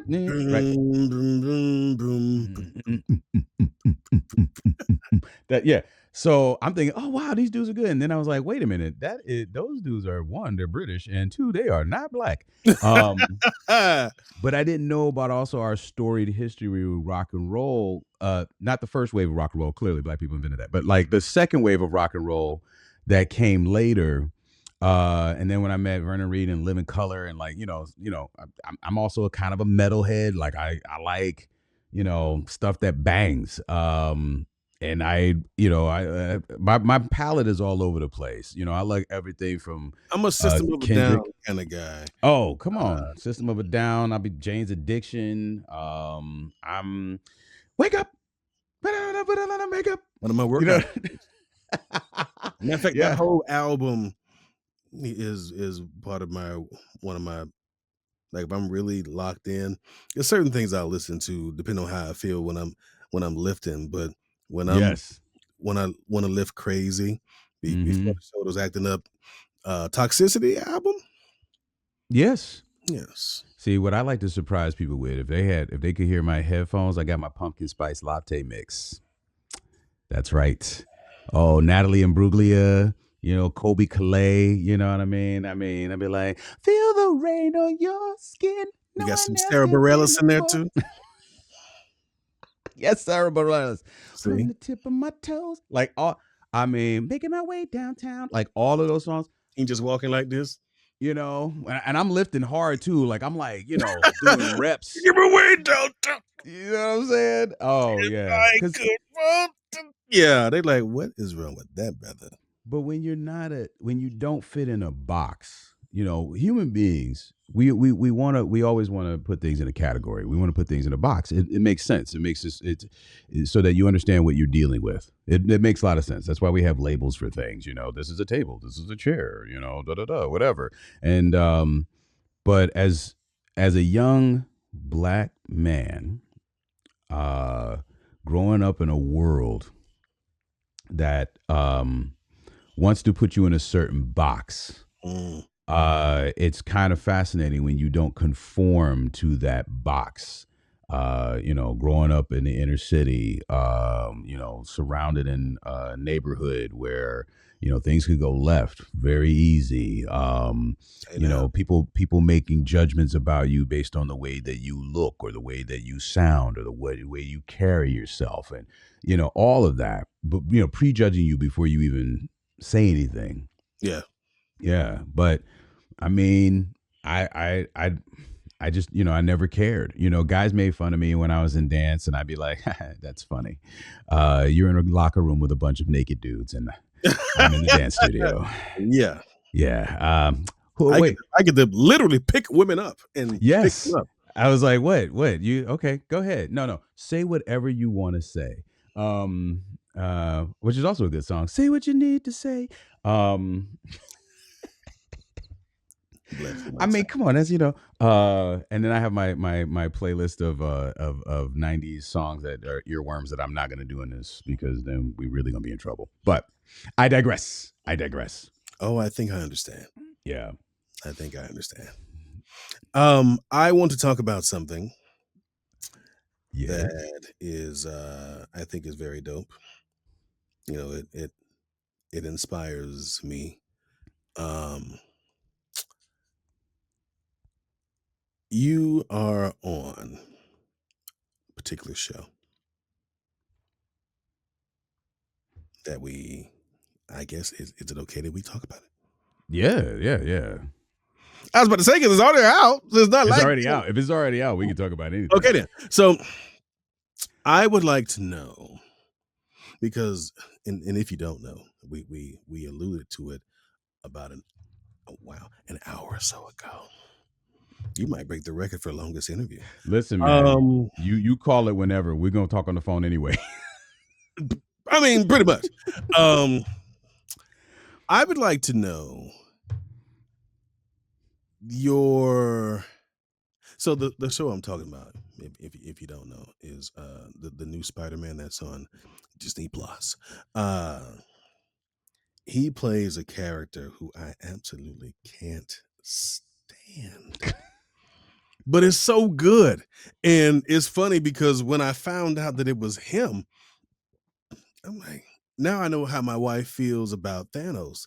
Because it's like, but I don't like the character. I love you. I just don't like him. Hey.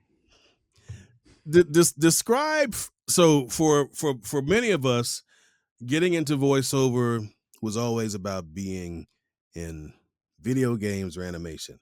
Many of us did not have an opportunity to get into either until later in our VO careers. I was 10 years in before I got Madden and then proceeded to be with Madden for 5 years. But to get on a cartoon, well, they're animated series now because they don't just We make you call them laugh. cartoons. You know, they cartoons. But I mean, if you think about the WB, Porky Pig, Bugs Bunny stuff, there's nothing dramatic, and these have storylines, there's subplots, there's cameos, you know. Yeah. So yeah. it's really drama wrapped up in animation. So it's an animated series. Yes. But for your character, and I'll let you the floor will be yours in about 30 seconds. Talk about the process. Because I think it's important when people see these auditions that come out and they say, hey, we're looking for the voice of Unicron, and it has to be this, and this. Talk about your process and what you went into. Some people go into a different headspace. They, whatever your process was to become this character. Talk about what that entails and your excitement once you heard that you got the part, and just how was it being a part of this incredible experience?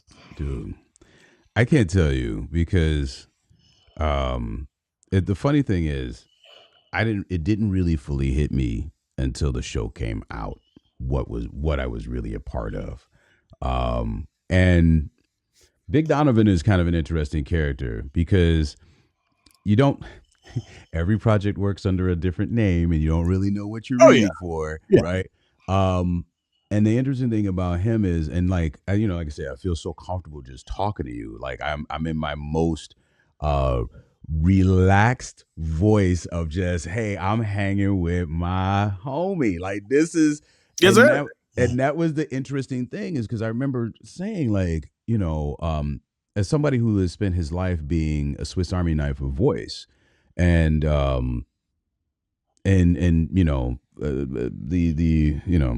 don't know how to put it.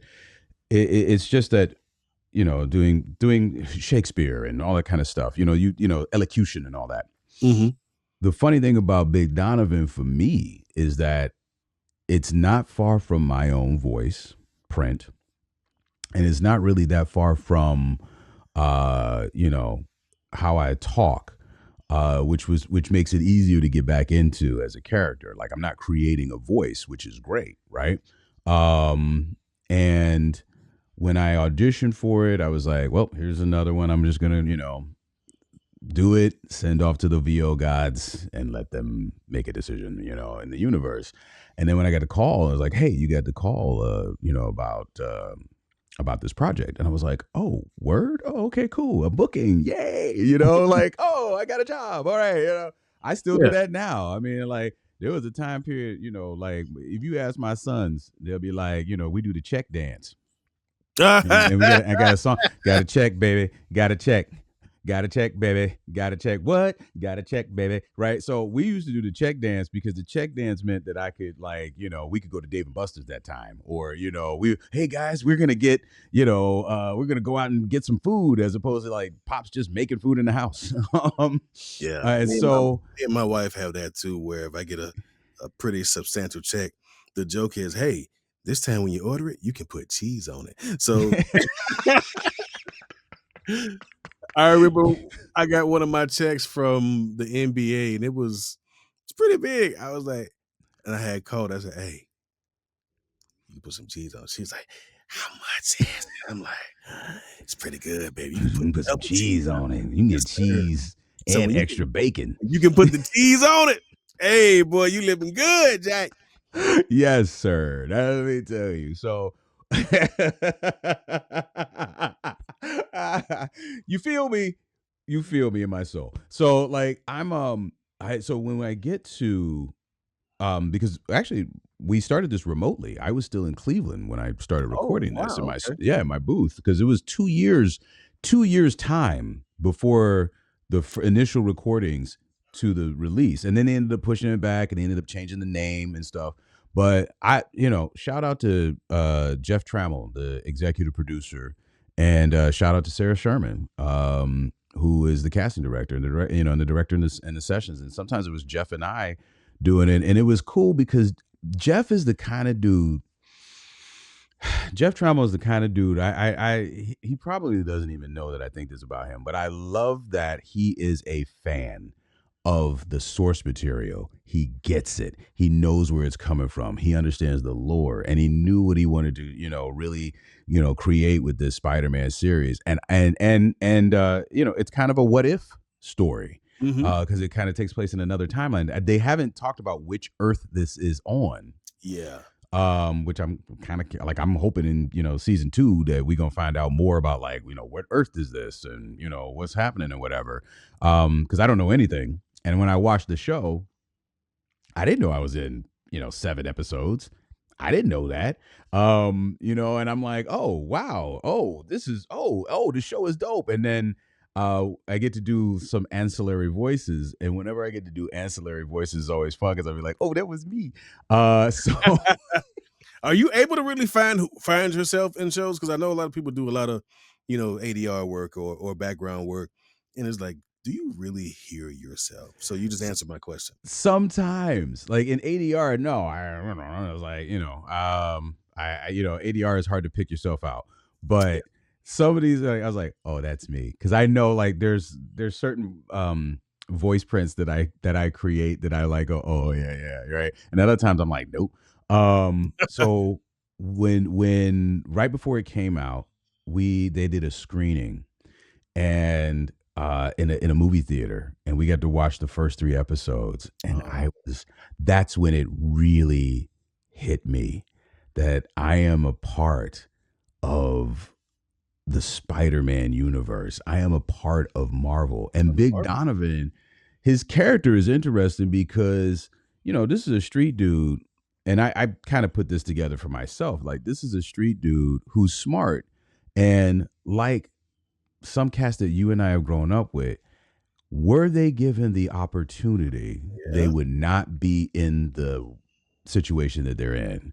But he's smart, and he is, he's a street dude, but he's not a bad guy. He's just a dude created by his environment. But you know who he's like though, which is funny. And if you haven't seen the show, spoiler, so I'm sorry. When old boy becomes Tombstone, they're mirror images because you can tell Big Donovan, he has it up here, and whatever happened brought him on this path to become Big Donovan. But at the same time, I can't think of Tombstone's real name at the moment, but Lonnie Lincoln. Lonnie Lincoln, there you go. Yeah. Big time athlete. He got the girl, his ticket is already written, but there are circumstances that he's like, yeah, I'm gonna be all right, but the family gonna need it. So he had to make a pivot, albeit not the best one, but the same thing happened to Big, and I think that's why he's like, oh, okay, like, yeah, all right, I see you. Because at first he's like, nah, I'm gonna go play. Look, if you're gonna be in this, you got to be in it. You can't be, right. But then he decides, and then we all know what happened. So I think those parallels. It's almost like when you have a mentor and they go, I see a lot of myself in you. And that's exactly what I think Big Donovan saw in Lonnie. He sees a lot of himself, although he's making him become a bad person. But he wasn't the best influential person in his life. But I'm just saying.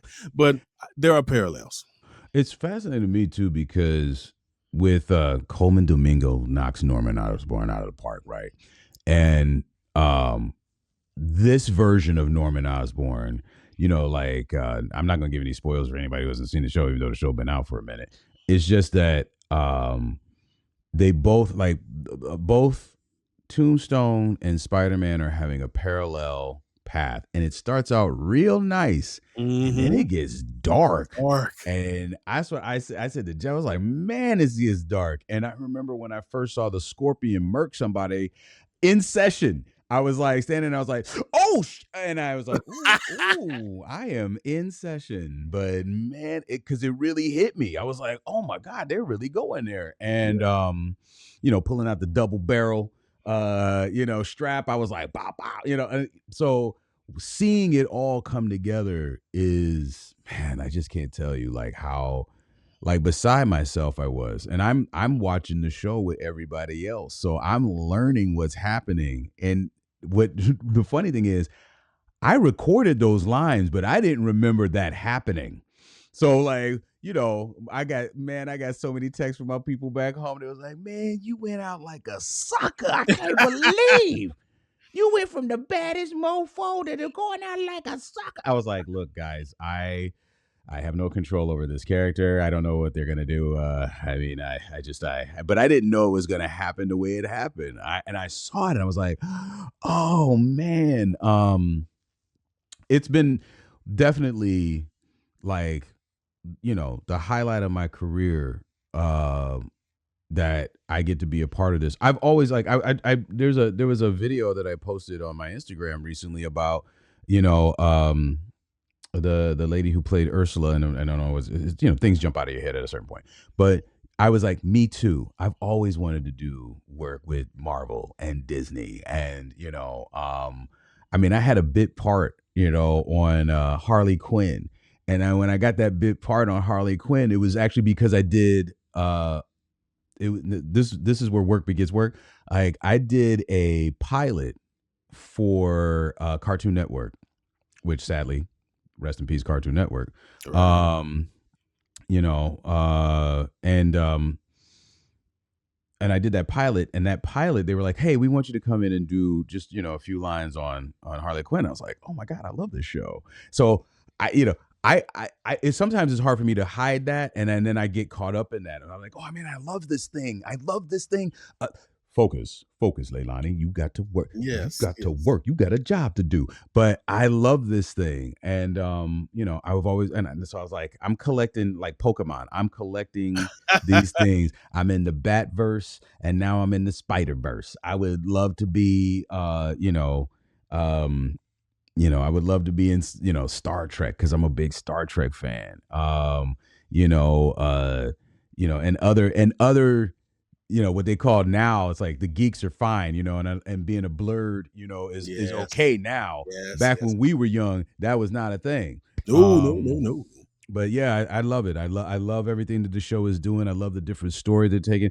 I mean, I'm watching this, I'm going, oh, Amadeus Cho is in this already. Oh, da. So I'm, and there's some deep pulls. Like I was an X-Men reader. Like I love the Chris Claremont years. Yeah.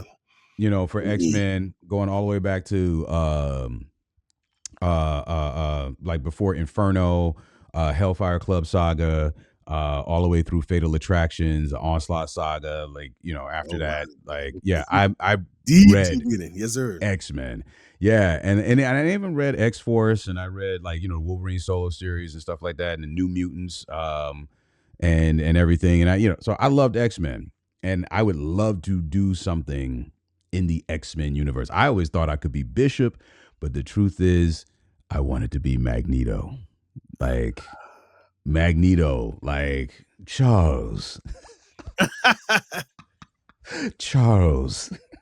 It always starts off with you have to start your Magneto impersonation with Charles. The humans will never accept us. We are Homo superior. Like I just, So when I dream about, the world, the work that I would like to do, I could just be a Klingon on Star Trek. It's all right. You know what I mean? I'll show up, whatever. If they had a part in Star Wars where I was just the trash compactor and all I would say was, I would be on it. What's your part? That was me right there. That's it. And that's all. Yeah. Can I be the droid voice? Put some cheese on it. Put some cheese on it. Put some cheese on. Throw some cheese on that. Rip, boy, sell it quick. Want a chick? I'm editing it. But yeah, I appreciate that. Oh yeah, no. Well, This show actually, it was was so sponsored funny. by no one. But Right, still. but still, like whenever I book a job, I always throw on Jadakiss. We gon' make it. We gon' make it. We gon' make it. Yeah, yeah. So my Okay, I got you. I was here. My cousin, who's a traveling nurse at the time, was out here in LA one summer when I was out here and I was working on a job. And we in the car together, and I get the call. You booked it. I was like, beep, beep, beep, beep, beep, beep, beep, and I just, to start playing the song. I get out, and I'm dancing. She's like, well, I was like, yeah, I just booked this job, right? Because that never goes away. No, it doesn't. It never goes away. It truly So, does yeah. not. But yeah, Spider-Man is dope. It's absolutely dope. I was so incredibly proud to be a part of it. And, if I have a little part in telling a greater story, I am, as an actor, they say there are no small parts, only small actors. Well, but as an actor, if I get to help tell the story in some way, shape, or form, I can't, I almost don't have words to describe it, but it makes me feel like, you know what I mean? Like I'm help telling this story. Like when you're in Starfield, right? Yes, sir. I love that. Okay. I love that. Cause I know like a bunch of people that are in Starfield that have never found themselves in the game. So I didn't find myself at first. The first character that I played is Starfield, but then people started finding me, and I got on the map and I found myself, and I went to talk to them. I'm like, "What's up, bro?" I was happy about it. But then the second time they reached out to my then reps, they're like, "With this part has a little bit more bite. You're gonna be part of a DLC." I'm like, "Oh, Word. and I finally got to play a baddie." Yeah. And this guy, he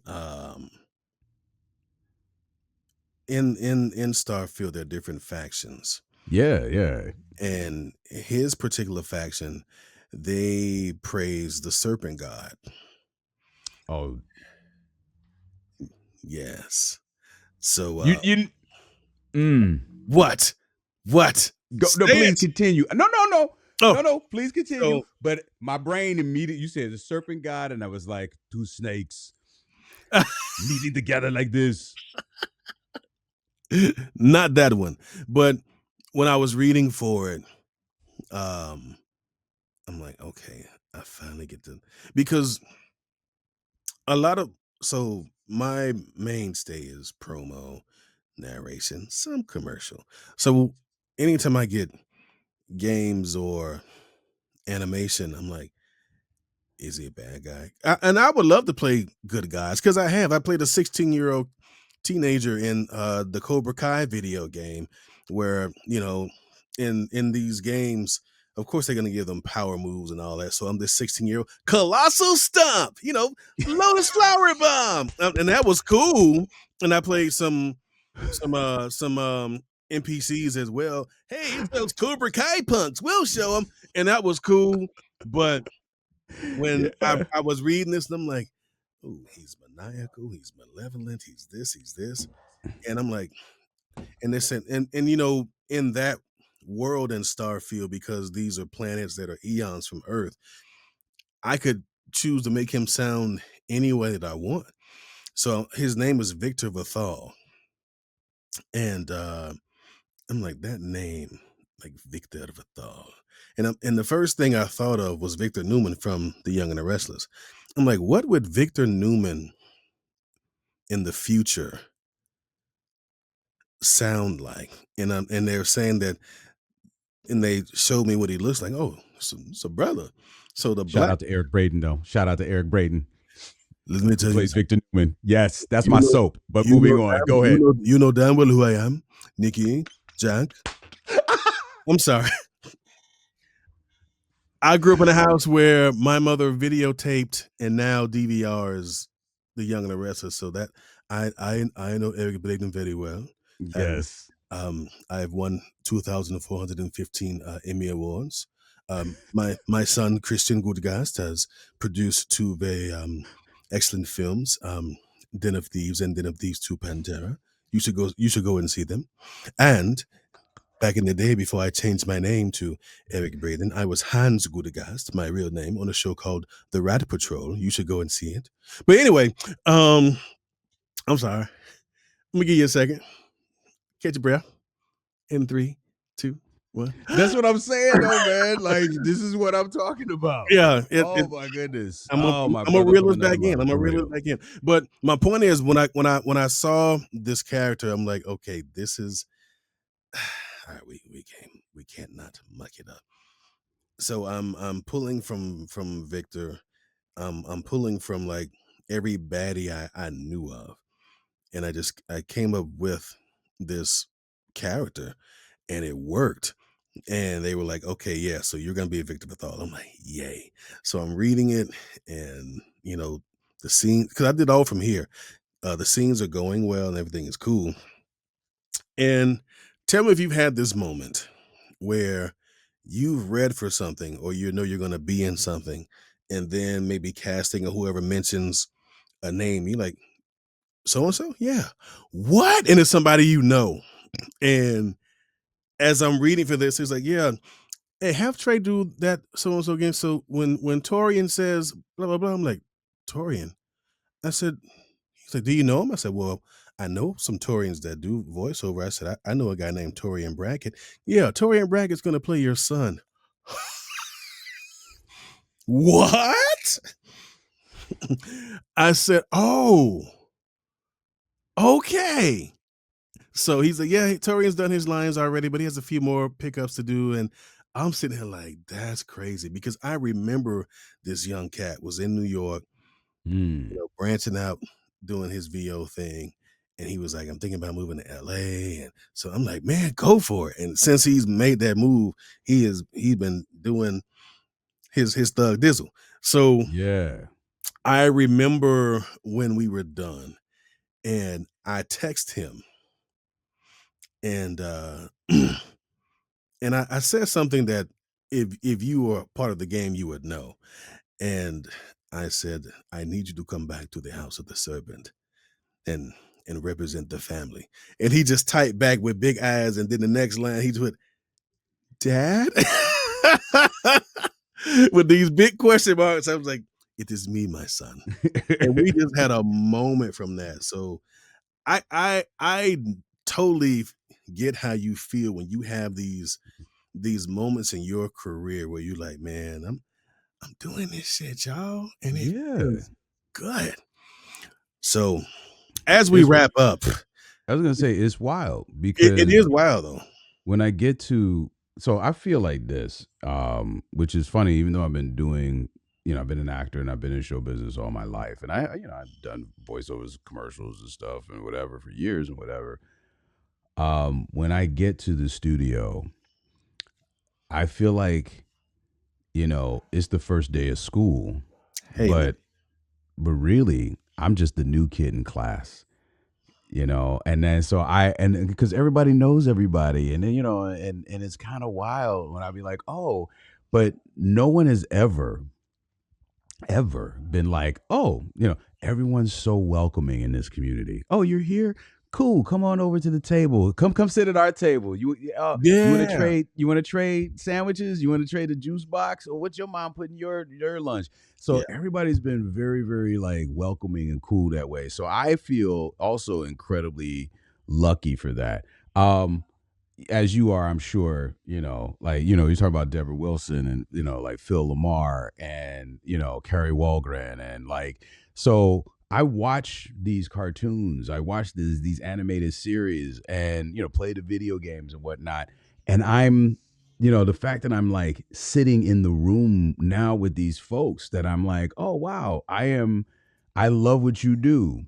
And, as like I said to you, man, like, the way that I have to balance it is, and I understand, is like when I meet folks, I say, okay, I make pancakes. You make pancakes. Your restaurant's been open for 30 years and you make dope pancakes, but I also make pancakes. So I'm glad that we're here making breakfast, and we brought some breakfast together, that we're making pancakes, you know. Again, shout out to brother Dave Fenoy for being just an amazing person. And you know, whenever I see him, I'm always like, brother Dave, brother Dave. He was like, hey there, young man. How you doing? He calls me young man, which I always makes me laugh. Hey there, young man. How you doing? You just keep doing your thing. Yeah, that's what you do. I'm sorry. That is, I mean, that's it, man. So I feel you on that. And then when you get to work with other people that you do know, it's awesome.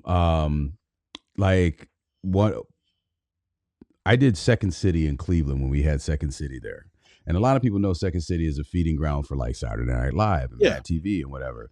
The person who was and I was an understudy for the main stage, and I went on, and I used to do improv shows after, like we would do an improv jam after the show, and I went on. One of the people that I understudied is a cat by the name of Kif Vandenhoevel, who was also my teacher when I was at the conservatory taking classes.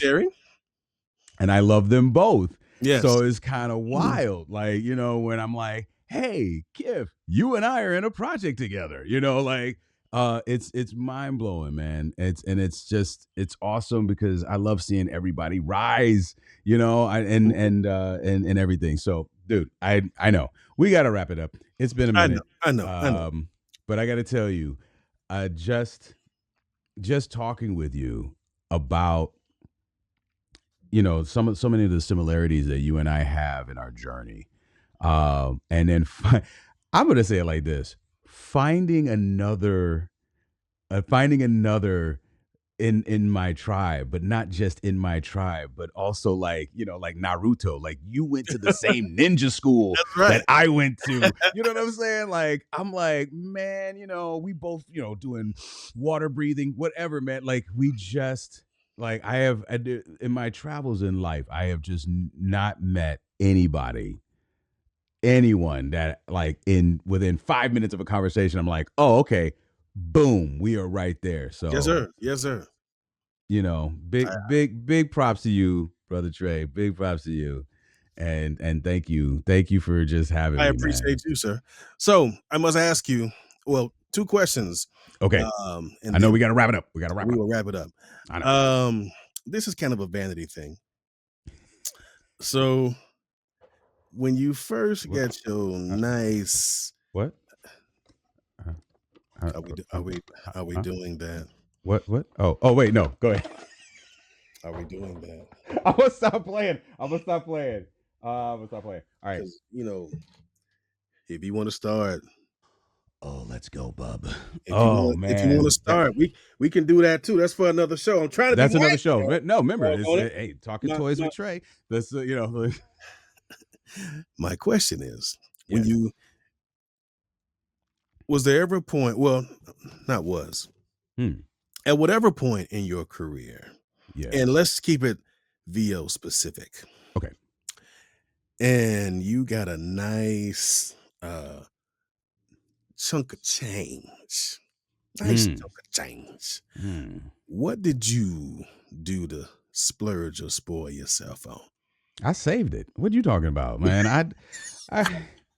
I'm such a working class kid, man. I was like, oh, look, I got a check. Boom. That mug went in the bank. And I was like, let's put some cheese on it. Okay. But you know, it's funny, as an adult, it's over there. I purposely left it on the shelf over there. I got the Robosen Megatron when I was at TFCon 2024. Was that this year? That was this year. And shout out to Frank Welker once again for being the GOAT at like doing just about everything. But the voice of Megatron for me always will be. And you know, I love Brian Tyree Henry. He is the Megatron for the new generation because he kills it in Transformers 1. But he does. Yeah, Frank Welker is just, I mean, come on. And so it transforms, and I'll be like, and I'll actually talk to it like Optimus Prime. And so I'll go, hey, Megatron. And what's wrong? What's wrong with you, Prime? The way he stretches Prime out, it's Prime. Like yes. there's a word for it where you sound like what you say. I can't think of the word. But anytime it's over pride. Yes. Like, why do you? But that's what makes Frank Welker, and that's why Megatron is such an iconic character. Welcome, Laserbeak. Unlike some of my other warriors, you never fail me. Like it just okay. So you bought a movie. So you bought next show. But yeah, that was probably the most like I can't believe I spent this much money, and I got it on sale. Okay, so it was sub $1,000, and I put it on a card. I put it on a card because I was like, well, I'm all right. So I got this thing with my, like Kevin Hart talk about, I got this thing with my checking and my savings. And, like I put it on a card. I was like, I'm going to pay this down. But yeah, I just, being the big kid that I am, cause I am, I'm like, my ex-wife said to me once, she was like, I told her, I said, I'm very in touch with my inner child. She said, you are your inner child. And I was like, you're right. Thank you. I am my inner child. That sense of play that we have, and that's the whole thing about being an artist. So yeah, that was the biggest splurge. That was the biggest splurge. And now for the final question. Yes. When you are not voicing iconic characters or impersonating other characters or splurging on Megatron and stuff. I mean, I'm trying to get this Devastator, but they are taking their time. And I just found out that Blastoff is on his way, so I can make the Combaticons. We're not talking about that right now. Oh, okay, sorry. Brutigus angry. Brutigus devastate. Devastator. Yeah. So the next question. Datum Computron says. See, you got me doing it. No, I'm gonna stay focused, damn it. Answer the question. And the question is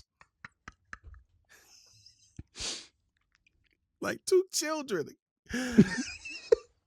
Actually, I got three because I thought the question I was supposed to ask you at the beginning, I never did. So okay. So two more questions. How does Leilani Barrett take time out for himself? And also, man, who out here naming brothers Leilani? Okay, so you know what I like to do when I take time off, I love to go see other shows. I like to go see people perform. I love to go to the theater when I can and go see a dance performance. My son is actually a ballet dancer. I like to go see his shows. Professional ballet dancer. In San Francisco, right? In San Francisco, yeah. He dances with a company called Smewin Ballet right now. So yeah, he's doing great. He's killing it. I like to golf, which I thought was a sport that, was just for rich old white men, and turned out that black people actually have a very rich history in golf. I didn't know that. Indeed. Yeah, and I'm from the old school, so I play pool. Once in my youth when I was, let's just say out there, I would play pool, billiards, but I used to go bowling when I can. I like to do things that are active. I love to go to hikes, ride my bike at the beach.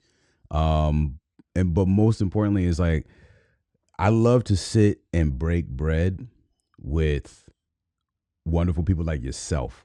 My friends that I get to sit and just eat a delicious meal and talk, about everything under the sun, philosophy, politics, whatever, or whatever interests us, we will, get deep into it. I'm still having this ongoing fight with my one friend about free will and determinism. And I'm like, listen, everything begins with choice, to quote Morpheus. And so, that's what I do. And then my father named me Leilani. So here's a part of the story. When my father's name, and he's passed on, so he's not going to be mad about me saying this, but his name is Lee Ernest, and you never called him Ernest unless you wanted to get socked. So, all right now. And he grew up in Georgia, so they called him Leilani, right? And that was his nickname as a kid. And some of my older uncles and aunties and cousins would call me Leilani when I was younger, because they were like, oh, again, I didn't have a name. I was a little Leilani. I didn't have my own name till I was 16 years old. And so my my dad, he was in the service from 49 to 61. He traveled all over the world. He fought in Korea and came back home, thankfully, because if he hadn't, I wouldn't be here. And so he named me Leilani. I'm not even sure where he saw this name or got this name, but I'm getting bullied because people are messing with me because my name is Leilani. It's a girl's name. And, people are like, oh, no, it could be unisex. No, it's not. I've been to Hawaii. It's a girl's name. It's like being a boy named Sue. Okay. That's and if you know the Johnny Cash song, right? So I had to, when I was younger, I had to knuckle up, right? So I come home in tears and I say to my father, why did you name me this name? This is giving me nothing but grief. People messing with me and talking about me and stuff. And my father sat me down. He says, son, I named you Leilani because I knew that you were going to go into show business and that you needed a unique name. And that's why I named you Leilani. And I was like 15 at the time. So I totally heard that and went, okay. Right. And I walked away and then I felt good about my name after that. Then I became an adult, had my own children, and I was like, that crafty old SOBs just made, did he make that S up on the spot or did he just like have that in the pocket? Like, but yeah, no, I'm the only guy, Leilani, you're going to meet until somebody gets bold or brave enough to decide to name their son Leilani. So that's what does it mean? Leilani means heavenly flower or flowers from heaven, and was the name of the Hawaiian princess. Yes. Princess Leilani. And there's a song called Sweet Leilani, Heavenly Flower. And you can find it on Spotify or iTunes or whatever. And, and it's there's a version sung by Bing Crosby, which was kind of weird when my French teacher, when I was in 10th grade, would be like, Sweet Leilani, Heavenly Flower. And I was like, that's really weird, bro, that you singing the song to me. I'm just saying, son, like, can't you sing something else? But I've grown into it. Like I said, I had it for a long time now. I'm pretty, and I don't let anybody shorten my name. I mean, I will let people say, hey, LB, they'll say Lay, but, unlike, what's funny was, unlike when people go, oh, Lonnie Lincoln, I was like, Lonnie Lincoln. I was like, when anybody tries to shorten my name to Lonnie, I don't respond, and I will quickly correct someone if they insist on calling me that. I'll be like, that is not my name. And if you want me to respond, I think you need to understand my name is Leilani. Or you could call me Mr. Barrett if you wish. Hey, now, because you've earned that. Well, sir, we have definitely, this is a record. Oh, man. Because the clock is just going. Just, go ahead. I'm going to let you wrap it up. And everything, because literally we can chop. We figured this out. We can chop it up for a minute, and we haven't even I feel like we haven't even scratched the surface, honestly. Got to be a part two. It's got to be a part two. And I know exactly when that's going to happen. I'll tell you about it later. All right. It'll be a year from now, but I'll tell you about it later. It's okay, and I am here for it, people. We are here for it. You are here for it. And I thank you all for watching, as they say back in the 80s, a very special episode of Take Time Out with me, Tre Mosley. That's my name today. And in the Black Lion. We come together like Voltron, and you form the head. I like that. Wu-Tang. Checking my head. Okay, I'm good. But this has been Leilani Barrett. Don't call him Lonnie, because I don't want them hands. He's from Cleveland. They rough out there. They just saying. But thank you all for hanging out. And if you've made it this far to the end, bless you. We're gone, and take some time out for yourself, and we'll see you next time. Maybe. Later.